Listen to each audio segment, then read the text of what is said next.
trade WCW. What in the is he doing here? Monday Night Raw. Monday Nitro. He is broken. Austin 316 says I just whipped your ass.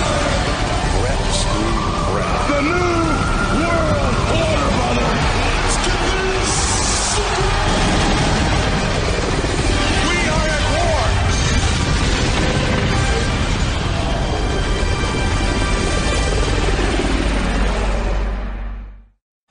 WCW Monday Nitro, also October 2nd of the year 2000. So I was wrong last week when I said Russo was gone. He's back. He's on the show. But I actually think this may for real be the last one. I'm pretty sure. Pinky swear? I don't remember, I can but only hope. all I know is, you know what this show was? Horrible. It was horrible, It was boring. but it was boring. It was boringly horrible. It was horrible and boring. It certainly was not good, so yeah. And I have yelled at people for saying, oh, but Brian, the retro Nitros are better than Raw today because at least they're funny and exciting. No. And I've argued that many times, okay? But I do have to admit this week that this was boring. Yep. I can't say it was worse. Like, I didn't want to quit my job when the show was over, like I did the last few weeks. But man, what a chore to get through such a boring show. It was a slog. You know what's boring about it? The wrestling. Well, Okay. you're not wrong. Last week, at least, we had that. Was it Lance Storm and Sting last week? Yes. Yes. That was a good match Yes, in the it middle was. of that awful, awful show. They recapped that awful, awful show. Goldberg arrives. Filthy Animals come out for a promo. Oh, my God. Conan has the duck. He implies that Disco has been violating the duck and announces we're going to have a ladder match for the Hold duck. on. Not just that he violated the duck. There was a hole in the bottom of the duck, you see. And then Conan got a hold of the duck, and they had to enlarge the hole. So Conan was getting Disco sloppy seconds from a plastic duck. I'm presuming he didn't actually violate the duck. I mean, I could be wrong. That's what he implied. But yes, this show opened up with Conan Why are we discussing this? challenging Disco to a ladder match with a duck with a hole in its bowels hanging from the ceiling. Yeah. A bigger hole. You want this duck, he says. Come get it. We'll hang it for a ladder match. So, okay. Simple, dumb, but simple enough. If Disco wins the ladder match, he gets his duck, right? Right. Okay. I thought that it was Conan versus Disco in a ladder match. Right. See, For a duck. yeah. Am I wrong? Is that not what you would think when you That's what saw I this? thought. It did take me a long time to figure out what the match was. A guy comes out. A dude comes out to team with the Disco Inferno because it's a tag team ladder match for possession of a duck. Yes. I'm like, who is this bald guy? Right. Is that Luke Gallows? Who is that? That was not Luke Gallows. I'm just flabbergasted. And then I discover it's Alex Wright. He's back. Last time we saw him, he was Berlin. Right. Now he's Alex Wright again, but he shaved his head. Still bald, yeah. Where has he been? Why is he here? What is going on? Apparently he's been Can working out. one announcer tell us why Alex Wright is randomly on Nitro again in a duck match? Well, they said, hey, it's Alex Wright, and he comes out, and a graphic comes up on the screen reading Boogie Nights with a K. Right. And Tony Schiavone says, is that their name, the Boogie Nights? And somebody has the temerity to say, maybe it's a play on, that movie. So, Were they the Boogie Nights before this? No, they weren't a team before this. yeah, they were, because we had Tony Yeah. to dance. Oh, that's Yeah, they right. were, Dildos line. Yeah, they were the were. I'm dancing sorry. dildos. That's what they were. Okay. That's I right. don't think that was their official name. But I think it was. I remember this. Came out a lot. Now they're the Boogie Nights. That makes sense. by the way, Conan stole something from Stephanie's closet. He had cow print all over his did? gear. This, Well, speaking of cows, they were in the Cow Palace, and so it's in San Francisco, started on the West Coast, early start time. And when this show began, there was nobody there. This arena was pitch black. They did light it up in the second hour, but there's maybe 8 people in this building. You know what's funny is we've been burying this concept, match, return of Alex Wright, etc. for a good 3 minutes here. But to be fair, for whatever reason, these fans were on their feet for this match. Both of them. They were chanting Disco Duck. There was a duck on the line. These guys were working so hard in a ladder match for a duck. Fans gave a duck about this match. Now, the one reason, Brian, I knew this would not possibly be Conan versus Disco in a singles match, because can you imagine Conan by himself working a ladder match? Well, So what they did, we're going to see The Fiend. No, what is it? Kevin Owens and Seth Rollins. Shane McMahon in a ladder match. that's honestly, Shane may be more mobile. Well, than yeah. Conan, but And I realize that Kevin Owens has had many ladder matches, but his opponent was Generico, that's also not Shane McMahon. I see your point. Yes. But the reason I bring that up is once the match begins, it's all Conan setting the ladder up and Ray falling on it over and over again. They were killing themselves for a duck. Yeah. Now, again, let's repeat this. The stip is whoever gets the duck wins. Disco wants his duck returned, so if he gets the duck, he wins, right? And he gets his duck. So Conan climbs the ladder. Conan gets the duck. And so Disco beats him up and takes the duck and leaves anyway. Okay, I should have seen this coming. This is on me.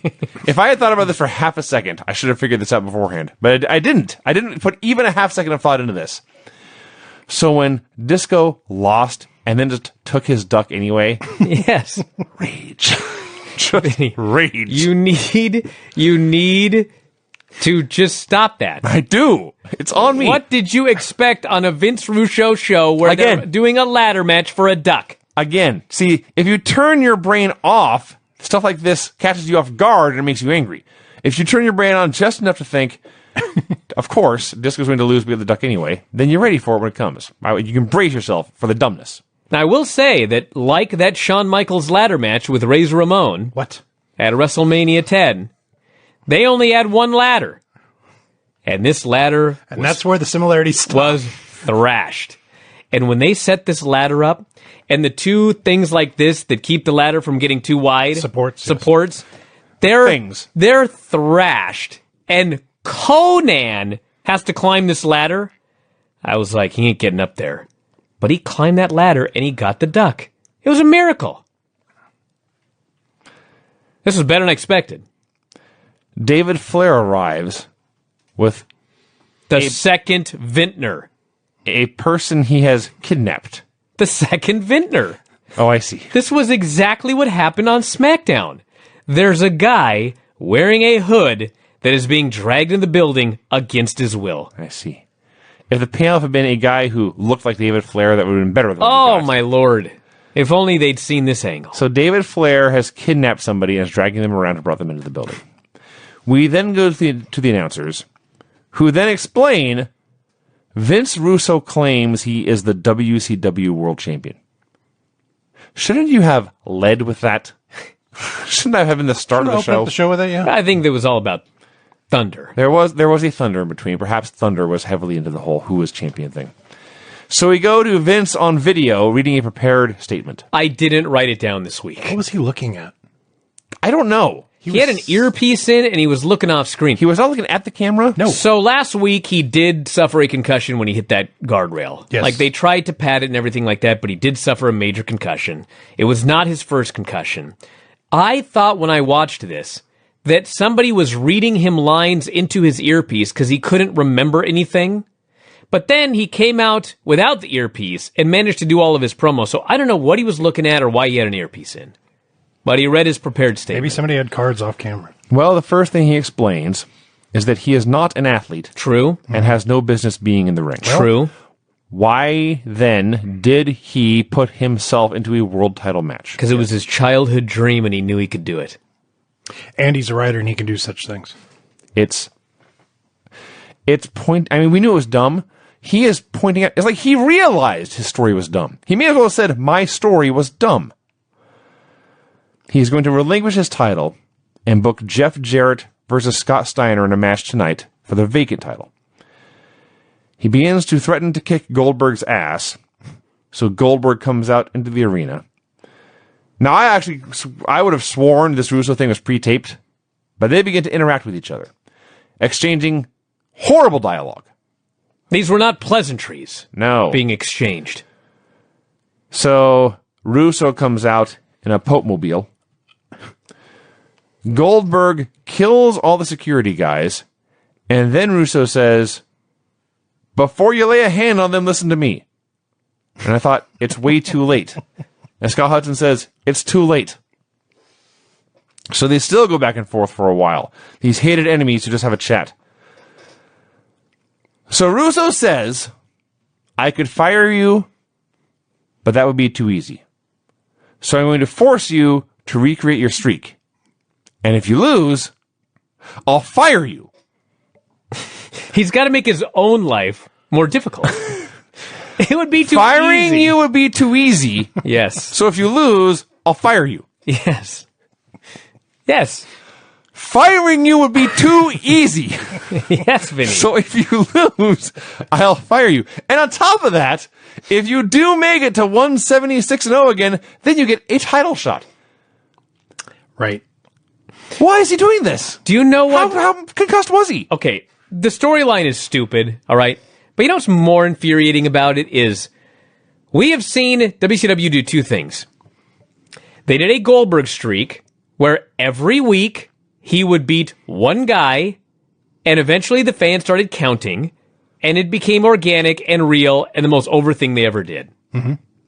Then they tried it again with Sid, where he would beat multiple men during each show. Yes. So the streak was total BS, and nobody cared about it, and it was a disaster. Right.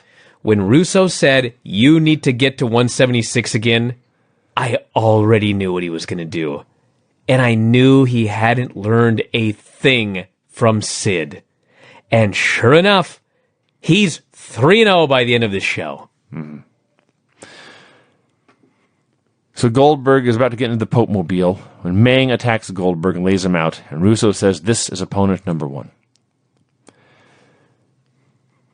After the break, we're in Russo's office, where Mang is being Mang, grunting, sweating, shouting, doing a kata, and Russo says, go eat Goldberg for lunch, and Mang storms off. Russo says, I am leaving. Mike Sanders, I am putting you in charge. Mike Sanders is happy, and he leaves, and Russo then puts Borash in charge of Sanders, and then slaps him and calls him a stooge. Why did he put Borash in charge? I don't know. Okay. Chuck Zito joins the announce desk to plug Oz. Did he say anything? Did he do commentary for the match? Yeah. He plugged his show a little bit. Okay. They would ask him a question, and he'd be like, yes. Mm-hmm. A-Wall versus Reno in a hardcore match. Did I mention, Brian, that I am over hardcore wrestling? Just a lame match. But you know what?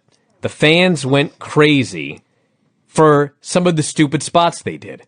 Like, Vito ran down, hit Reno with a kendo stick, A-Wall chokeslams him through a table, and the place leaps to their feet cheering. This was better than the hardcore match on Raw. Yeah. They put the trash can upside down and kicked the guy. They did some stuff here. So A-Wall is announced as the new hardcore champion. Yeah, the title's vacant. They give him the belt. And then Sanders comes out, and he rules that due to interference in a no disqualification hardcore match, A-Wall is disqualified, and Reno is the new hardcore champion. Did you get infuriated then? I sure did. It was out of my system by this point. And then they announced later that Reno and A-Wall are going to rematch at the pay-per-view. Oh, wow. And I thought, and you wonder why nobody is buying your stupid shows. So we go to Pamela. Now, before we talk about what she said and how she said it, The camera?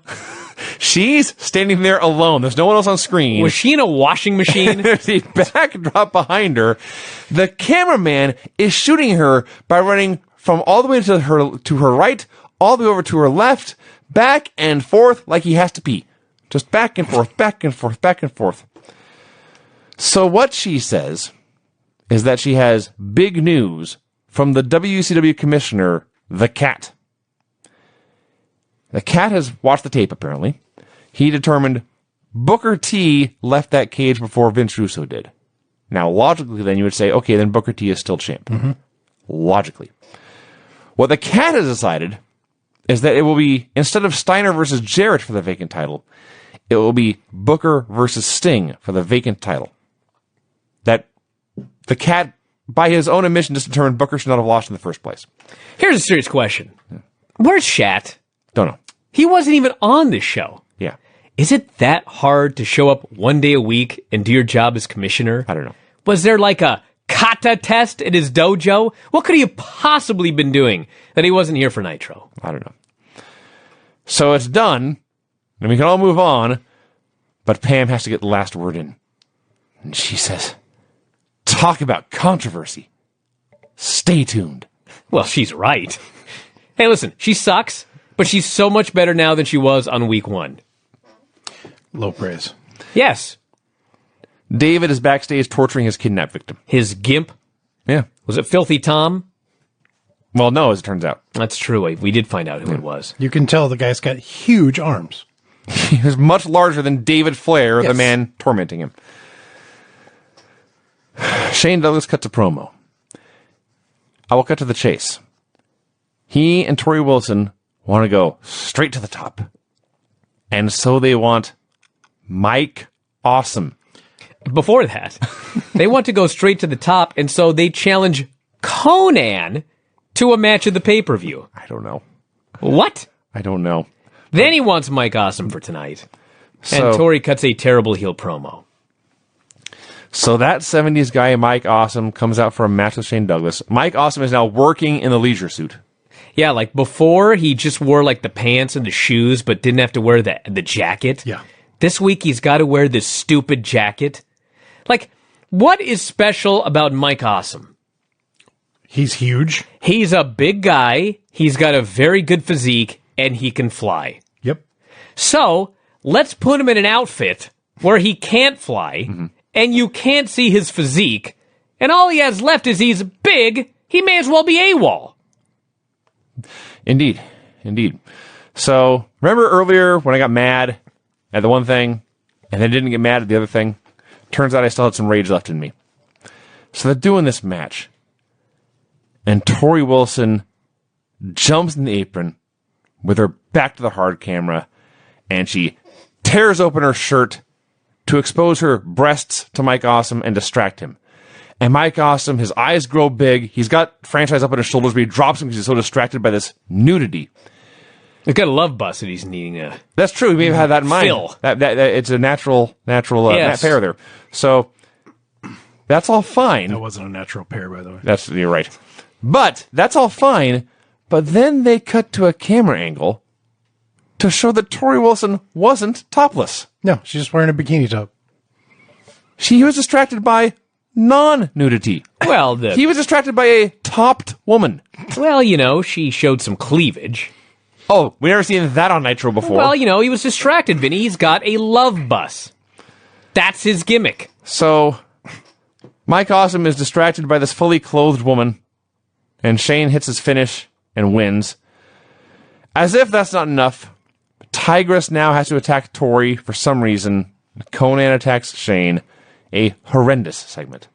You know, Vinny, if you were in the supermarket and you were shopping for honey or whatever, and you turn around Where's this going? and there's Tori Wilson, Right. fully clothed, but only wearing a bra, I promise you would be distracted. I probably wouldn't drop the honey. Maybe you would, Vinny. Maybe you'd pick up a honey. No, No, I wouldn't. We all agree on that let's one. not get crazy. I apologize. No need to exaggerate now. Come on. So, Jarrett and Steiner, they're upset that they're not in the title match. They want Mike Sanders to put them in the title match because he is in charge, which begs the question, if he is in charge, why is Cat booking matches? Because none of this ever makes any sense. I just love when Scott Steiner's got this steel pipe, and he is threatening to violate Mike Sanders with it. This is Scott Steiner. Yes. Mike Sanders just stands there and he no-sells it. Like, that takes some balls. You're not wrong. If that guy was threatening me with a pipe, I would sell it so big, just in case. You know what I mean? I do. Because at some point, if I'm whatever, you know that he's going to get his hands on you. Sure. Okay. Well, the Sanders, Might not be now. very green. He's like, oh, you're going to put this pipe on my ass? Whatever. Nash shows up as coach. And he calms everyone down. Goldberg is putting his gear on. Can I talk about Ming's promo? Let me get there. Nash gives Sanders a pep talk, sends him in to talk to the cat, and Boris is locked out of the room. Before Ming's promo, there's a Ming video package. Now, you're not seeing Ming on the show for a while. He showed up early in the show, laid out Goldberg. He's a big, scary monster. We saw him in Russo's office. He's shouting and snarling and spitting. He's a big, scary monster. We get a video package that is just Ming killing people. He's like a Halloween monster in this one. He's a goddamn werewolf. Yes. So all they've done with Ming is tell you that he is a savage. Yes. And then they decide, he should cut a promo. Well, you see, Vinny. On the show, he is a wild, crazy, savage, unhinged, wild beast. But this is a shoot. All that other stuff is fake and phony. So, Uli Uli Fafita comes on the screen. Yes. And in not quite perfect English. I believe the very first sentence he read, or he announced, after 4 or 5 listens, the best I got out of it was, Towns, icing, and cutback is part of business. No, Vinny. What he said was, downsizing happens to all companies and all businesses. Downsizing and Let's cutback. just stop right there, okay? Makes sense. That's what Ming said. Yeah. Ming, okay? The monster Ming. I've never heard him speak English in my life. I wasn't even sure that he could speak English. That's how good he is at being Ming. Ming says, downsizing happens to all companies. See, I heard Towns icing. But you And said all downsizing. businesses. Okay. And in order for me to keep my job, in order for me to continue wrestling here in World Championship Wrestling, I need to take out Goldberg. Goldberg, he says, you must die. Die. So that I may live. Like, what? I gotta watch that again. Meng's here talking about downsizing. Goldberg must die so that he may live. Goldberg must and die. continue his professional grappling career in the cease World to be. Championship Wrestling League. He must shuffle off this What mortal coil. is this? I mean, I loved it. But it's ridiculous. This contradicted its own show like 5 times. Reminds me of that time that Barbarian cut a promo in English about how we will eat your lunch. I don't remember the rest of it. That was the funniest line. But he spoke English. I was like, what? Why are you speaking English? Mike Sanders talks about ratings. He says, I've negotiated an awesome match. It will turn this place around. Spoiler, the match does not turn this place around. He says their catchphrase is so-and-so is SOL, and you know what that means. This is a terrible catchphrase. Mm-hmm. Now listen, as much as I laughed and joked and made fun of Ming's wacky promo, at the end of the day, inside the ring, he's still Ming. That's for sure. And inside the ring, Goldberg is still Goldberg. And so I thought, you know what? Goldberg and Ming, Yes. they may have a slobber knockers. I seem to recall they did before. They have had battles before. Yeah. I was very excited. Yes. And then I think we the all bell were. rang. It went a minute. No, it didn't. 40 seconds. At most. I stand corrected. It went less than a minute. Goldberg hit his spear and jackhammer and won. And somehow, in these 40 seconds, at least on Raw, when they mentioned Rulon Gardner, even when Anglesey was better, everyone put him over, made him sound like a hero. Scott Hudson buried Rulon Gardner's match for being boring. Wow. Yeah. I mean, to be fair, it was the most boring wrestling match in the history of the planet. But still, it was history. I think WWE was trying to sign him too, weren't Yeah. they? If I recall correctly, they did like a 9-minute clinch, and The time expired. no, it was Carell lost his grip for an instant, and that's why he lost. Yeah. That's what it was. It was boring. So Goldberg has won. He's 1-0 on his streak. Fine. Then Chronic attacks Goldberg. Everyone is baffled. Why is Chronic attacking Goldberg? Weren't they baby faces last week? The announcers say the same thing. They conclude they must have sold their souls to Russo. Yeah. Excellent storytelling.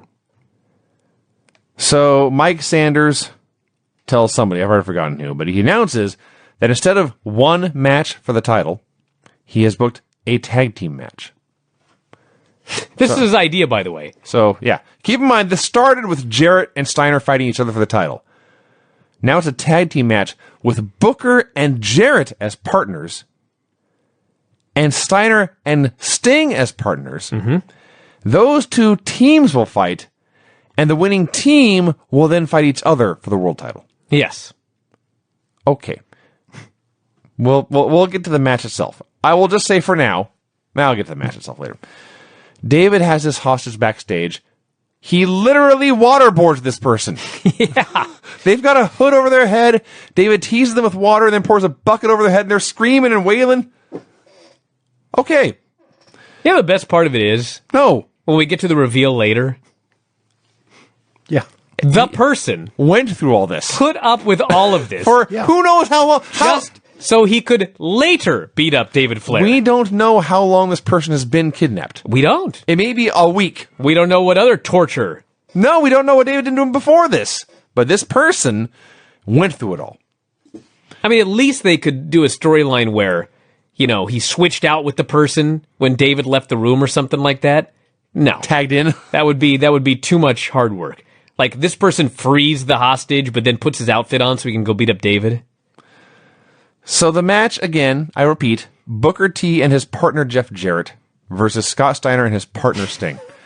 I So was so lost. everyone was lost. The ref was lost. The announcers were lost. The wrestlers were lost. No one could remember who was anybody's partner. They're all just fighting with each other. Sting is fighting both bad guys and fighting Booker. The bad guys are fighting each other and Sting and Booker. No one has any idea what the hell is going on. And it goes for a long-ass time. Finally, the ref gets bumped. Jarrett hits Sting with a guitar. He tried to hit Booker. Booker moved. He hit Sting. Mm-hmm. So, Yes, Jarrett tried to hit his own partner to prevent his team from winning the match where if they won, they would face each other for the title. yeah. So he hits That happened. Sting. So then he covers Sting. Scott Steiner, who is Sting's partner, runs interference and prevents Booker T from breaking up the pin. So Jarrett wins, and I think at the very end, Scott Steiner realized what he had done and felt dumb.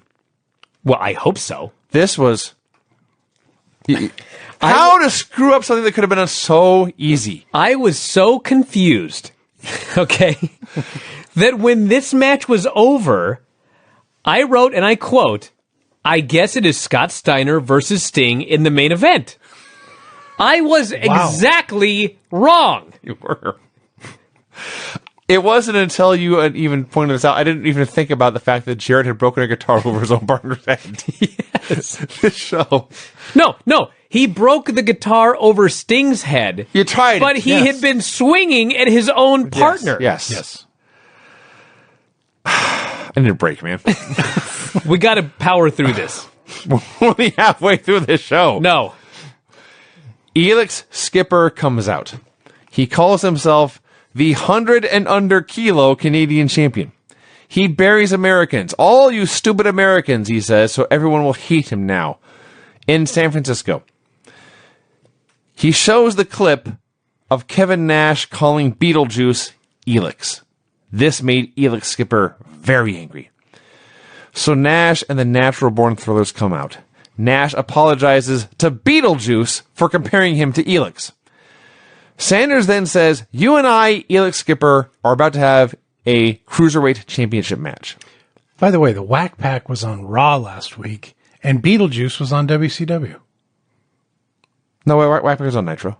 They did They were all here on Nitro. Oh, that's right. I'm sorry. Yeah. So Sanders says, I am going to add some stipulations to this Cruiserweight Championship match.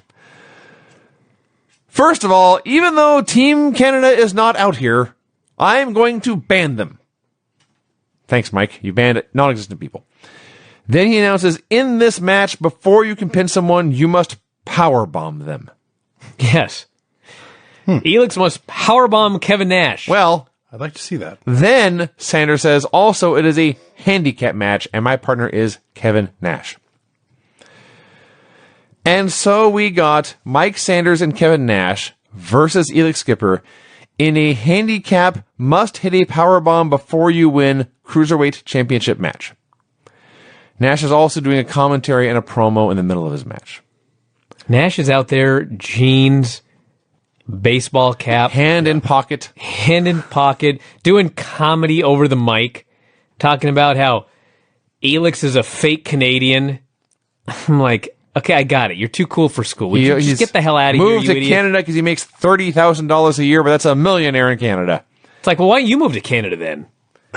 Elix makes his comeback, but nobody cares because he said to their face that all the fans are stupid Americans.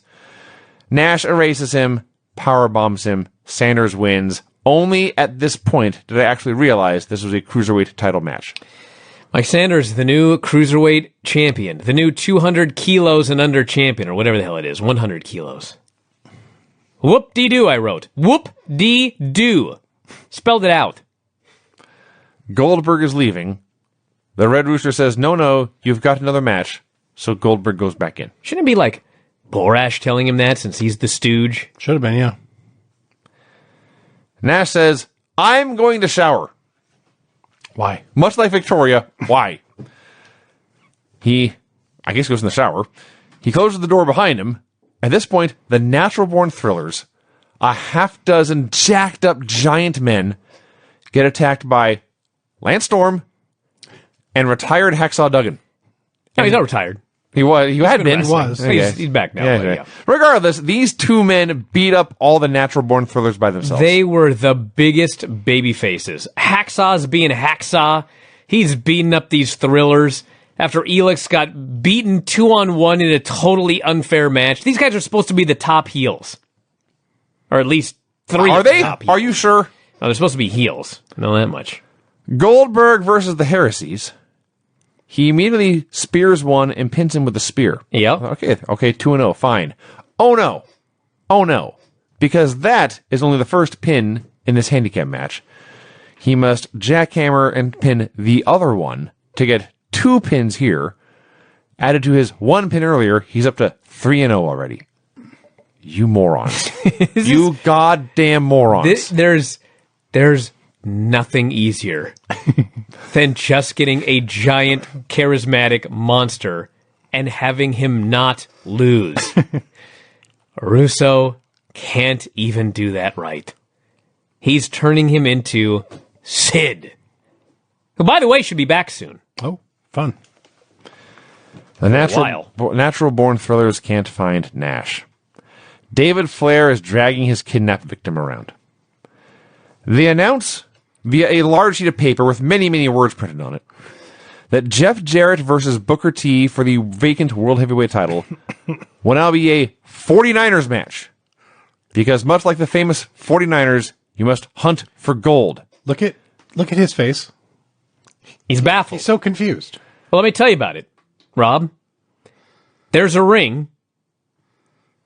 In each corner, on the top of the post, there's a box. There's 4 posts, Yes. just to be clear. In 3 of those boxes, there is a, quote, weapon. And in the 4th box is the title. Got it?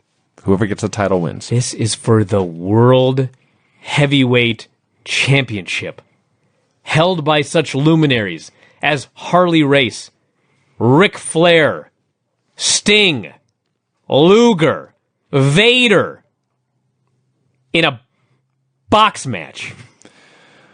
Mark Madden, the heel commentator, who theoretically should be on Russo's side, outright asks, is this a scavenger hunt or a world title match? Even he realizes how the dumb answer this is it is a scavenger hunt for the World Championship. Can you bring a metal detector to the ring? There is a commercial for Halloween Havoc. Now, they haven't announced any matches or a card yet, so it's just all random clips and scary narration.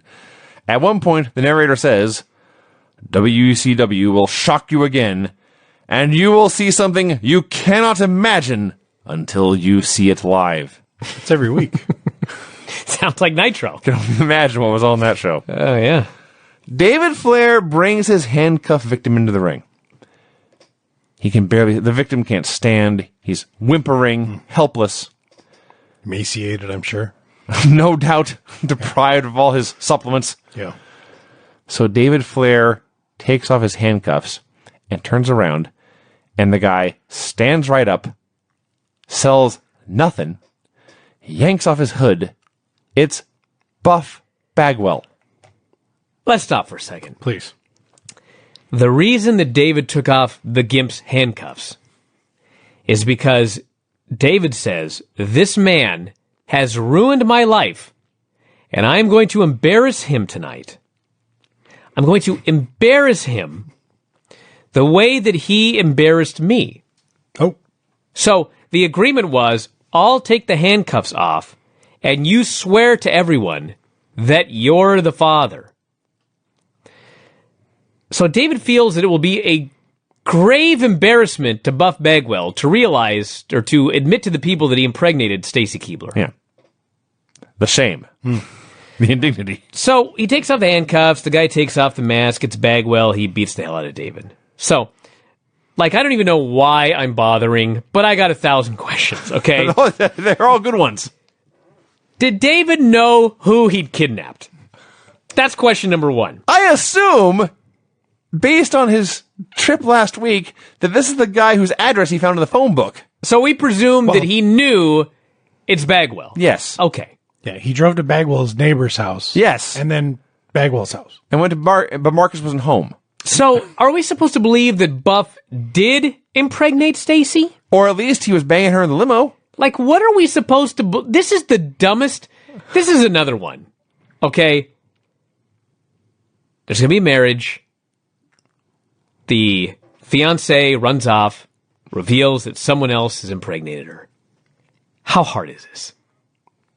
This is what they came up with?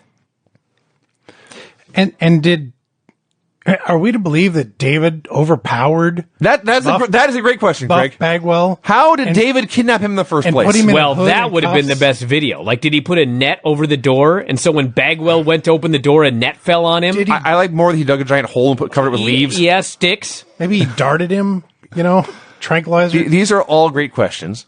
It would all have been better than what they did here.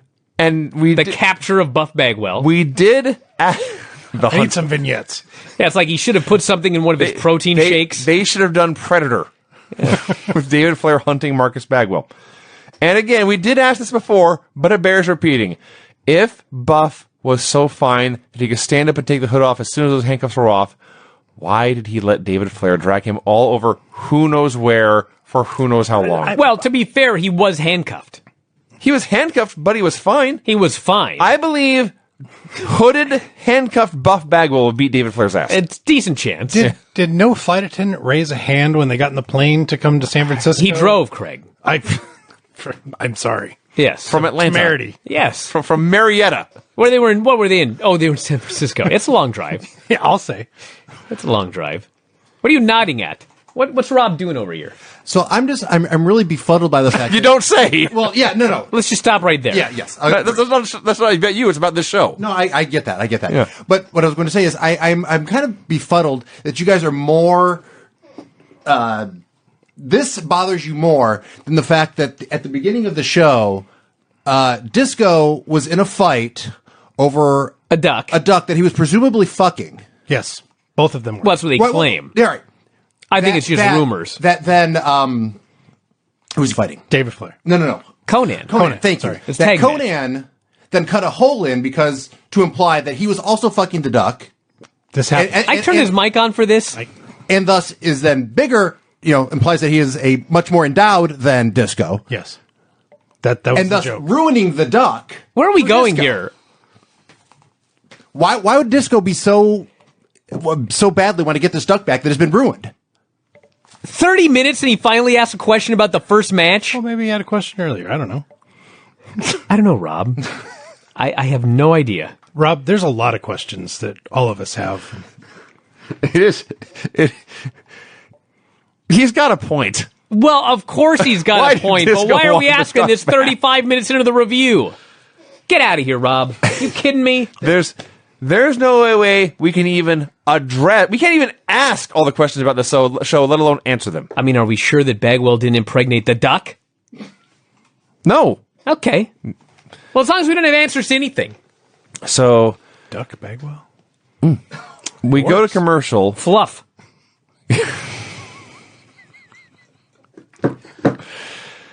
We go to commercial. It's the name of the duck. Yeah. Fluff Bagwell. Thank you. We go to commercial. We come back and we just see like a graphic or whatever, but you can hear a very exasperated Tony Schiavone say, "They are still trying to get the boxes." We see Buff walking backstage, and that's it. Yeah, no explanation.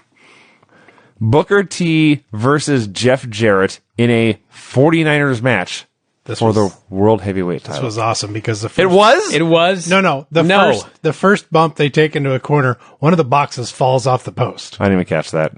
It's great. So they do some stuff. Jarrett opens a box. It has a blow-up doll inside. Ha ha ha. What a weapon. He throws her outside. Where was Bagwell? Hudson had some line about how I didn't know Kimberly was here tonight. And Schiavone just about throws up. No, he said, I didn't know Kimberly had merch.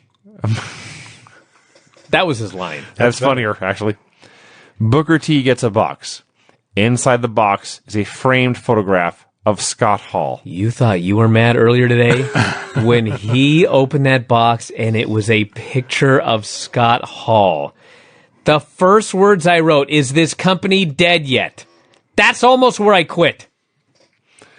The only reason I did not is because 19 years later, I actually remembered that one of these boxes had a picture of Scott Hall. It was stupid enough to imprint itself in my memory. Box number 3. And by the way, they did use the picture as a weapon. They broke it over Jarrett's head and moved They on. did not use the blow-up doll as a weapon. No. Box number 3 contained a coal miner's glove. An actual Weapon. old school wrestling dangerous weapon. A big loaded metal glove. You put it on your hand, you punch people with it, and they die. This was a welding glove. Thank you, Craig. I'm just when they did the coal miners glove matches in Portland, there was like steel on the outside of the You knuckles think and they stuff. thought far enough ahead to get a coal miner's glove? It would have been nice. Point being, they get this glove. They hit each other like 5 times with it. And then they throw the glove away and start doing sleepers. Yeah. They suddenly had, I swear to God, like a 12-minute wrestling match in the middle of this. And by the way, it's Jeff Jarrett versus Booker T. So close your eyes and imagine the match. Mm-hmm. Jarrett puts on holds. Booker makes a comeback. Jarrett cuts him off. He puts him in more holds. They lay on the mat. Tony Schiavone is screaming about all of the drama that we're seeing here. I'm like, where? The drama is whether I can stay awake for another 10 minutes. So Jarrett decides he's going to hit Booker T with a guitar. He goes under the ring, he grabs the guitar, but he can't get it out. It's stuck on something. Someone's too strong. Mark Madden, who I'll repeat to you is the heel announcer, says, quote, "This is dumb. Jeff should just get the box with the belt." Yeah. You're right, Mark. This is dumb. He should get the box with the belt. So Jarrett can't get the guitar from under the ring. He gives up. He goes to the top rope. When out from under the ring comes Beetlejuice. He climbs up in the apron. He punches Jeff Jarrett in the balls. Can you imagine? Let's take an untrained Beetlejuice, and his spot is to give Jeff Jarrett repeated low blows. Yeah. Like right to the scrotum. Yeah, he used it like a speed bag. Yes.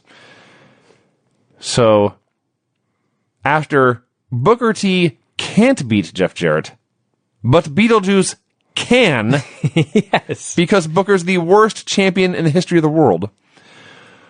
Booker, I simply wrote, Booker knocks Jeff Jarrett off the top rope and gets the box and wins. That's what I wrote. That's not what happened. What actually happened is so much worse because it's WCW and anything that can go wrong will. It's Murphy's Law as a wrestling promotion. Booker yanks the box down.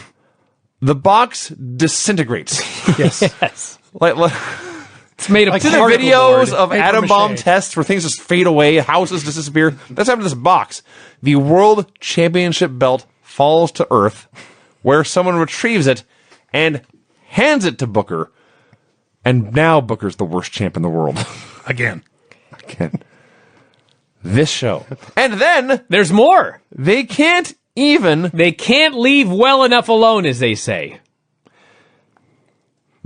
My notes got confused, so we're going to go back in time briefly. But the end of the show is Scott Steiner destroys Booker T. They can't even give him a moment in the sun to celebrate.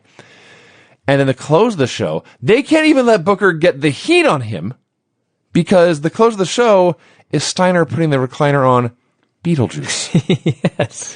Booker T was the, at best, fourth biggest star in this match. He was the setup man for Beetlejuice. He was.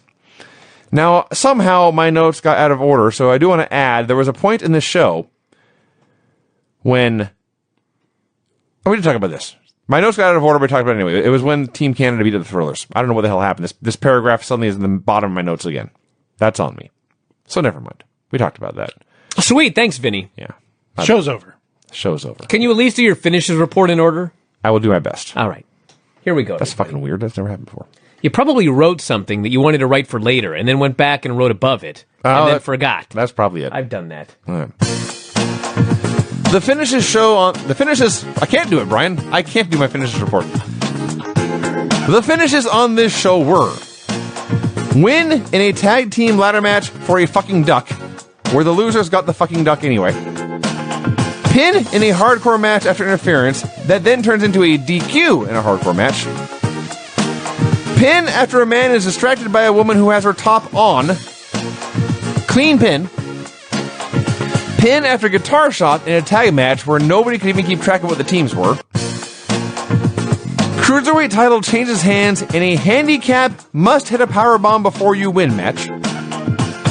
2 pins in a 1-on-2 handicap match that counts as 2 wins. And finally, a win in a scavenger hunt disguised as a wrestling match when the worst champion of all time needs interference from a little person to win.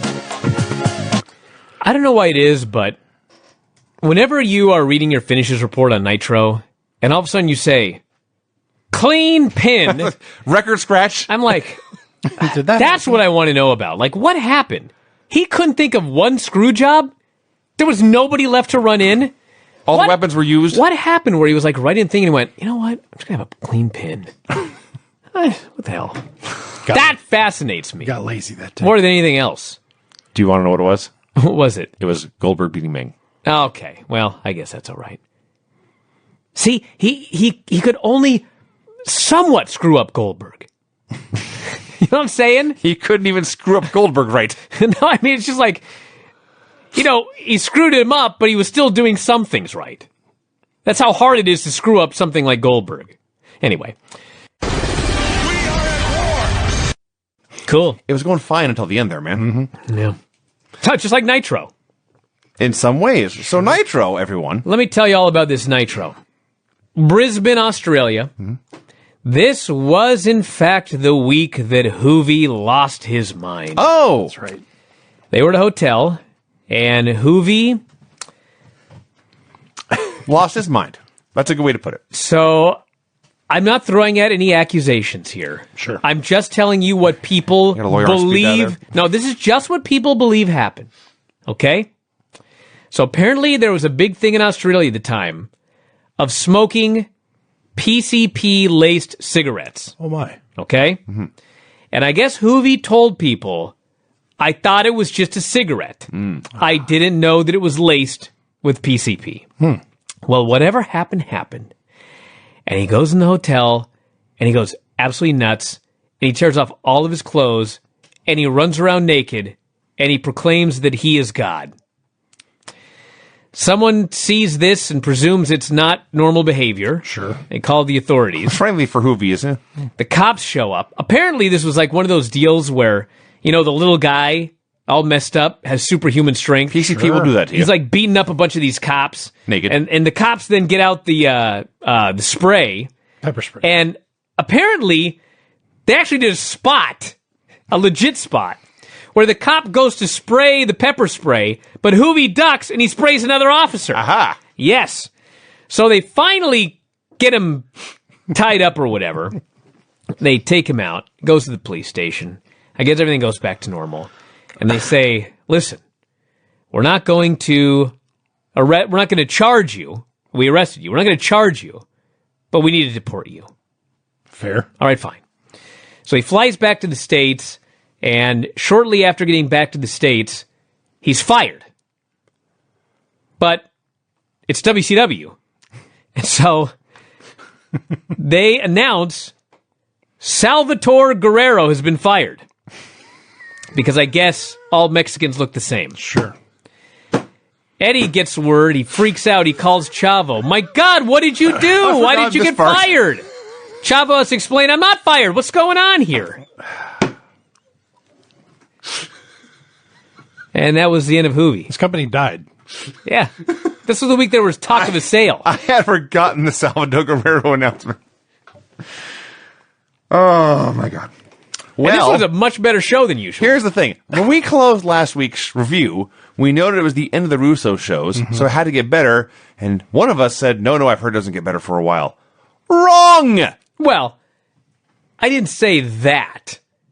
Maybe I did. But it was listen, it was definitely better The this point week. is, it is a night and day. It's a billion times Yes, better. but it actually gets good here in a few months. Okay, it's not good. It's not It's fine.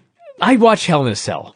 It's better. This is better And this than was that. the first show. I guess I watched Raw, but I still have Hell in a Cell on my mind. And I watched the show, and until the main event, I thought, fine, I'm fine. Yes. I can make it to the end. This is a breathable show. But then they did the main event, and I was just filled with fury. I also remembered that this Australian tour, because it's a 2-week tour, so 2 Nitros and 2 Thunders they did down there. Yes.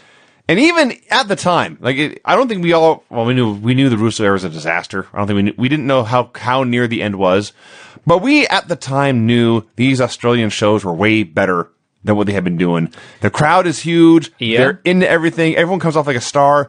They should have, from this point forward, they should have never gone home. They should have become World Australian Wrestling. Yes, I know that makes no sense. This was the period where there were all the rumors that they were going to be sold, and there was talk of them being sold to Eric. There was talk of them being sold to Vince. And apparently Russo figured, well, if it's sold to either of these people, I'm out. Mm-hmm. And so he did not go to Australia.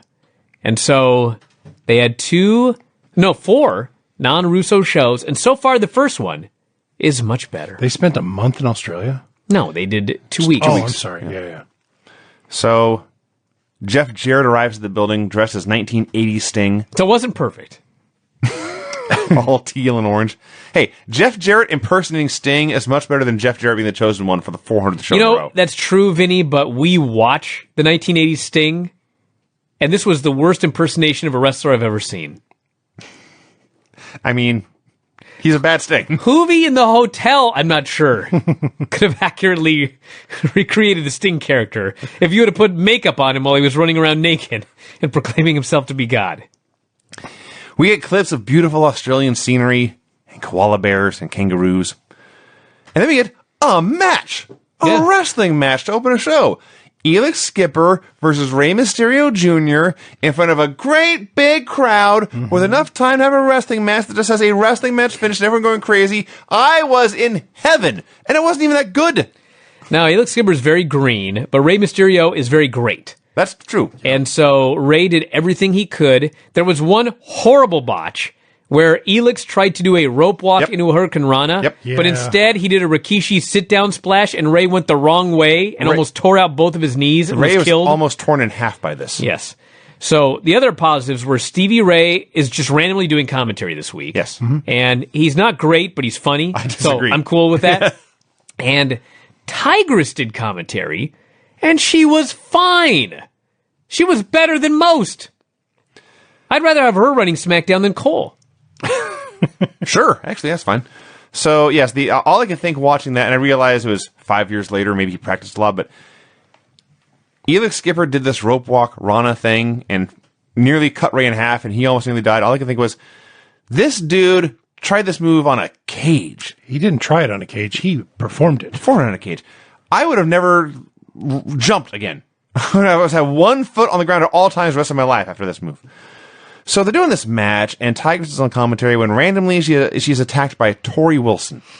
We're watching Tori Wilson and Tigress fight. They cut back to the ring, and you just see bodies flying on the apron and the ring and the ropes. I went back and watched this like frame by frame because they cut to in the middle. I think Ray was in the apron yelling at Tigress, and Elix did like the springboard clothesline to hit him. I see. So they both just fall down randomly. And then Elix wins with the worst move ever, which here they are calling the play of the week. It's more devastating than play of the day. Well, that's true, I guess. You put your leg on top of the guy's head and you grab his arm, you flip him over, and he does the somersault and you pin him. Yeah. He lands on your leg like it's a pillow. Yeah.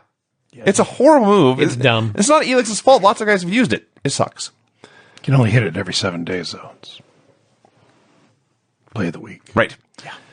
The Boogie Nights are backstage and with the franchise. I guess they're having a conversation about Tori Wilson, but they're drowned out by the ring announcer. Like the PA The audio was announcer. horrible on the show. Something was badly messed It up. was terrible. The audio was horrible, and there were a lot of things where what should have been a 10-second segment took 3 seconds instead. So I had no idea what was happening. We see the Natural Born Thrillers walking. After the break, we get a Natural Born Thrillers promo. Mike Sanders has started to dress up and looks a billion times better. He's got slacks, he's got a nice shirt, he's got cool sunglasses. He was out there before in like a ratty t-shirt and gym shorts, looking like a below average guy at the he gym. finally got paid. I guess that's it. So Sanders is the new commissioner now. I don't know how that happened. I don't care. Russo assigned him. He says he cannot fail. All right. So his first act as commissioner is to book a down underwear match between Tori Wilson and Tigress. In case you are confused by this, he explains they will start in, I think he said camo gear, which isn't quite true, but whatever. And whoever is stripped to their underwear first loses. I just thought they had to wrestle in down underwear. Like goose down? Yeah. It's Australia, it'd be very warm. So Sanders is promising people will see the end of Goldberg Street when the cat interrupts. They bleep the word ass on this show. I don't know if that's an Australian thing or what. So Cat tries to play nice and says we can all work together. You've got the Natural Born Thrillers. I'll bring out the Misfits in action. We'll have a dance contest. Sanders falls for this. All right, dumb heel, that's fine. A dance contest starts, and then very quickly, the good guys attack them and beat them up. And Cat called him either a dickhead or a shithead. I'll bleed. We go backstage for, I swear to God, a 3-second shot of the Boogie Nights standing 3 inches away from mirrors practicing their dance moves. The dancing dildos dance. I laughed, and I laughed, and I laughed. I went back and watched it, and I laughed, and I laughed. I gifted it, I laughed, and I laughed. I could watch these two morons dance in front of these mirrors, thinking they're all cool, for a long time. Stacy Keebler arrives at the building. We've got a Jarrett Sting skit. I don't know who. I assume the gimmick was that Jarrett hired some guy to go along with his act. But there's a guy, he's got a lanyard, he's trying to find Sting, he looks into the camera and asks, "Where's the Stinger?" And Jarrett comes in dressed as Sting. He says, "I'm Sting, I'm the one, the Sting when people cared about him, but I've lost my heart, I've lost my smile, I'm all finished." He says something to the ladies in catering that says, "No, you're right, I got a match," and he leaves. That was dumb. Me or him? Mostly him. Okay. Mark? Okay. Allow me. Right? Okay. So the show is not perfect. Right. It's the dancing dildos against Jindrak and O'Hare. And they work over Disco. And they cut off Jindrak. I guess the dildos are heels. Is that right? Sure. Debatable. No, because Sanders, yeah, they're definitely heels. I don't know what's going on. All 4 of these guys may be heels. I don't know. But anyway, the point of this is they do this match. Ref takes a bump. O'Hare's sent outside. Second ref. The ref takes a great bump. Yes. Charles Robinson. Second ref runs in. Disco hits a chart buster. Pins Jindrak. They become the new tag team champions. This building goes crazy. They're jumping up and down. They're popping like crazy. They're screaming. Disco's holding up the belts. They're champions. Sanders comes out and he says, "Ref's knocked out. It's unfair. I run a tight ship. You two need to be disqualified." So then everybody is just confused. The announcers don't know if the match is over. They don't know if it's title change. They don't know if it's DQ. They don't know what's going on. And then finally, Sanders says, "Restart the match." So it wasn't even a DQ like you originally said. Mm-hmm. We start the match. Thrillers got the pin. I was like, can't you just give the fans like a happy ending? Do you have to ruin it? What was wrong with giving Disco and Alex Wright the tag titles? They just got together as a team. The fans were totally into it. Why did you have to do this stupid stuff? My favorite part of this match is Disco got the hot tag. He's running wild, and Tony proclaims, I can't believe it. Disco is looking great. I thought this match, up till the fake finish, was the best thing on Nitro in forever and ever and ever. Like, since spring, probably, at least, if there's anything good then even. It's a really, really fun tag match. Alex Wright looks great. Disco looks great. I was watching this match. If you had been watching this match in 2000, everyone watching thought Sean O'Haire is going to be a giant star. Yep. And I'm watching it back in 2019. Even though I know the answer, I am still trying to figure out how Sean O'Haire was not a giant star. Both of them had a ton of potential. He looks so awesome here. Even though he's the greenest guy you ever saw. He just looks like a giant pile of money. And it didn't happen. It's so weird. The crowd's into everything. It's a great... in the end, the Boogie Nights did make the babyface comeback, and they got the win. Charles Robinson took an awesome bump for a Sean O'Haire clothesline. This was such a win. And then there's just all the mess at the end that let all the air out of the balloon. So depressing. It was. And it also goes to show that, like, Disco and... I mean, Alex Wright was really good, but, like, he's not one of the best workers in the world. Jindrak and O'Haire, they're green. I mean... You just let 4 guys go in there in WCW in 2000 and let them have a wrestling match, and lo and behold, you can actually get a wrestling match that's good. When you don't mess it up with all this stupidity. Stacy walking. Goldberg arrives. Australia footage. Stacy walks for, I swear to God, 2 steps. Jared with a Stinger MasterCard. I'm like, that was 1, 2, 3, 4 segments in a row that were like 2 seconds and pointless. The MasterCard thing at the end, you know how WWE always has the awkward pause at the end of every promo? Mm-hmm. They had it here. This is the opposite of that. He finishes, he starts to smile, and they cut away before his corners of his mouth even go up. Madden then interviews Stacy in the ring. So Stacy comes out in her dress, and they've got the prosthetic belly to indicate she's pregnant.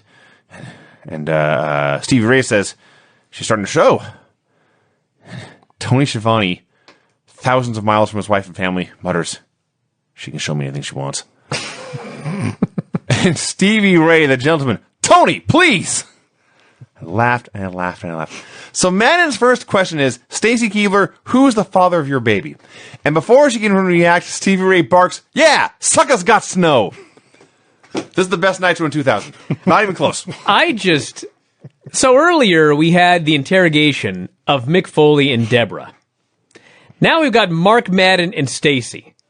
Who is the bigger bastard, is the question. Well, Mark Madden says, Mark's bigger. is there a reason you won't tell us who the dad is? Is it because you don't remember? Or you were inebriated the night it happened? Is it because you've been with so many men, you just don't remember?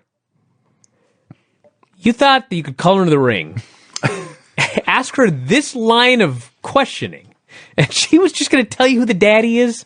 Well, anyway, it didn't work. And David runs out. She starts to leave. David comes out. Before David comes out, Stacy says she has a message for David, which is that he's confused. He's blaming people who are innocent. She made a mistake. She's sorry. She still loves him. So then David comes out and they start talking. She tells him what he saw on that tape was innocent flirting. Well, now I really want to see this tape. Because David saw it and thought she got pregnant doing it. So I want to know what gray area. Well, David's a crazy idiot. That's true. So David starts talking about how he wants Stacy to have a blood test to see how the father is. And Madden explained it doesn't work that way. When suddenly, you talk about missing shows. That 70s crowbar comes out. Wait a second. You skipped over the part where David reaches in his pocket and pulls out a needle. He's going to do the blood test in the middle of the ring. I didn't even know. We have to confirm that Stacy is Stacy, I guess. It's part of this pregnancy angle. So I called him that as a joke. I didn't know why Crowbar had this like velour suit on. Yeah. But yes, the gimmick now is that he and Mike Awesome are friends and apparently a tag team. So David beats up Crowbar, Mike Awesome saves, and that's the end of all that. Tigress goes for a walk. Tori goes for a walk. Pam interviews Jarrett Sting. Her question is, she talks about how he's imitating Sting and says, "You're not fooling anyone, you bloke." Does she think that's an insult? No one smartened her up to what bloke means. It's like fella. So Jarrett promises he will be in the ring signing autographs for $15 a pop. I guess you couldn't call him the C word. Well, no. Oh, that's Greg. an English thing. I'm sorry. Yeah. Never mind. I don't know what the Aussie term they would use. Sam Greco, shown at ringside. K1 fighter, kickboxing champion. Tigress versus Tori Wilson in the down underwear match. This match was appalling. Yeah. It's so horrible. And they just have a horrible match. And then Tori ends up in her underwear. And it's so horrible I could not possibly care less. Shane runs down, covers Tori. He goes to franchise her ass. Conan makes the save. There will be no ass franchising on this show, according to Conan. Mr. Peel the Potatoes. And that's the segment. All right, then. That's what happened. Okay. Vito meets with Mike Sanders. They bicker a bit, and Vito agrees to any match Sanders wants. Jarrett comes out for his promo. He has an introduction that he forces David Pinzer to read. And he gets to the end, and Pinzer starts to leave, and Jarrett stops and says, "Do the last part." And Pinzer looks at his notes, and looks up and says, "Give it up for the Stinger, folks." And he leaves. That made me laugh. So Jarrett, as Sting, promises to retire after Halloween Havoc after Jarrett beats his ass. But until then, he's going to cash in while he has the chance. He's going to sign autographs here in this ring. This show is not perfect. So Sting repels from the ceiling behind him. The real Sting. The real Sting. Comes down to face Jeff Jarrett. As Sting. Fake Sting. Fake Sting. Because they're going to wrestle the pay-per-view. Yeah. Okay. So they have really a match. Most matches in 2019 don't go as long as this brawl did. I will say, Jarrett did such a great job of doing a horrible Stinger splash. Which I think was intentional. What's going on with this child? I I thought it was the cat. No, it's definitely the child. Very She's sad very baby. upset about something. Probably hungry. So, Probably wants some boobs. Vinny, carry on. So Jarrett suplexes Sting through a table. Now Vinny's lost. I'm just confused. Dude, all you need to know is Sting is the fiend. Sting Sting knows how's the table. Sting puts this guy in a sharpshooter. Jarrett furiously taps. Dude's running to break it up. And I'm like, this is why you're getting a 0.15 buy rate. I'm supposed to care about this match after this? Yes. Are you kidding me? Jarrett is backstage selling. Steiner runs up and says, "What happened?" Jarrett says, "Stinger jumped me." Steiner says, "I'll take care of him." Man, what a crew. So Steiner does not watch the show. Poor Jeff Jarrett. I mean, he's hurting. He's with His Deja. friend comes up. His friend wants to know what happened. Jarrett says, "A guy jumped me." And Scott Steiner, his friend, goes, "Well, I'm going to go beat his ass." Two guys that like each other here on the show. Friends. After some very needless promos, we get a tag match. Kevin Nash and Mike Sanders versus Booker T and the Cat. It's not as good as that Benoit tag on the other show. It was not. I think it was head-to-head, actually. It maybe. was very basic. The highlight was the announcers never having any idea who the legal man on either team was. Sanders looked terrible in this match. I mean, I guess they must think that he's an awesome promo because he's a terrible worker that makes him above average. That's the only thing that I can figure. So Cat pins him with a feliner. So then the Cat, the babyface, gets in Tyson Fury's face. No, sorry, Sam Greco's face. But we can't focus on that because Mike Sanders attacks the Cat and Scott Steiner attacks Booker. Steiner vows to kick Booker's ass at Halloween Havoc, and then he calls out Sting, and then nothing happens. Pamela Paulshock asks David what he was thinking out there trying to draw Stacy's blood. David challenges Mike Austin to a hardcore match. Goldberg is warming up. Pam interviews Vito. Oh, this guy. It was fine. It was awesome. It was my biggest chance in history. My chance to take out the man. Yeah. I sweat no man. Goldberg and I are friends. I don't fear nobody. I got no wishes for the Goldberg. He's just the guy across the ring tonight. We got business in the ring tonight. May the best man win. We're going to bust heads and then shake hands afterwards. Vito rules, everyone. And then we got Vito versus Goldberg, which was exactly what it should have been. A great 30-second match. Vito kicked him once or twice. They literally did one high spot. Goldberg speared him and jackhammer and pinned him. On 2/3. Perfect. If they had just left it here, this would have been so fine. But no. Goldberg starts to leave. Johnny the Bull attacks Vito. Goldberg sees this, goes back, spears Johnny, jackhammers him, pins him. The ref counts 3. This also counts as the win streak.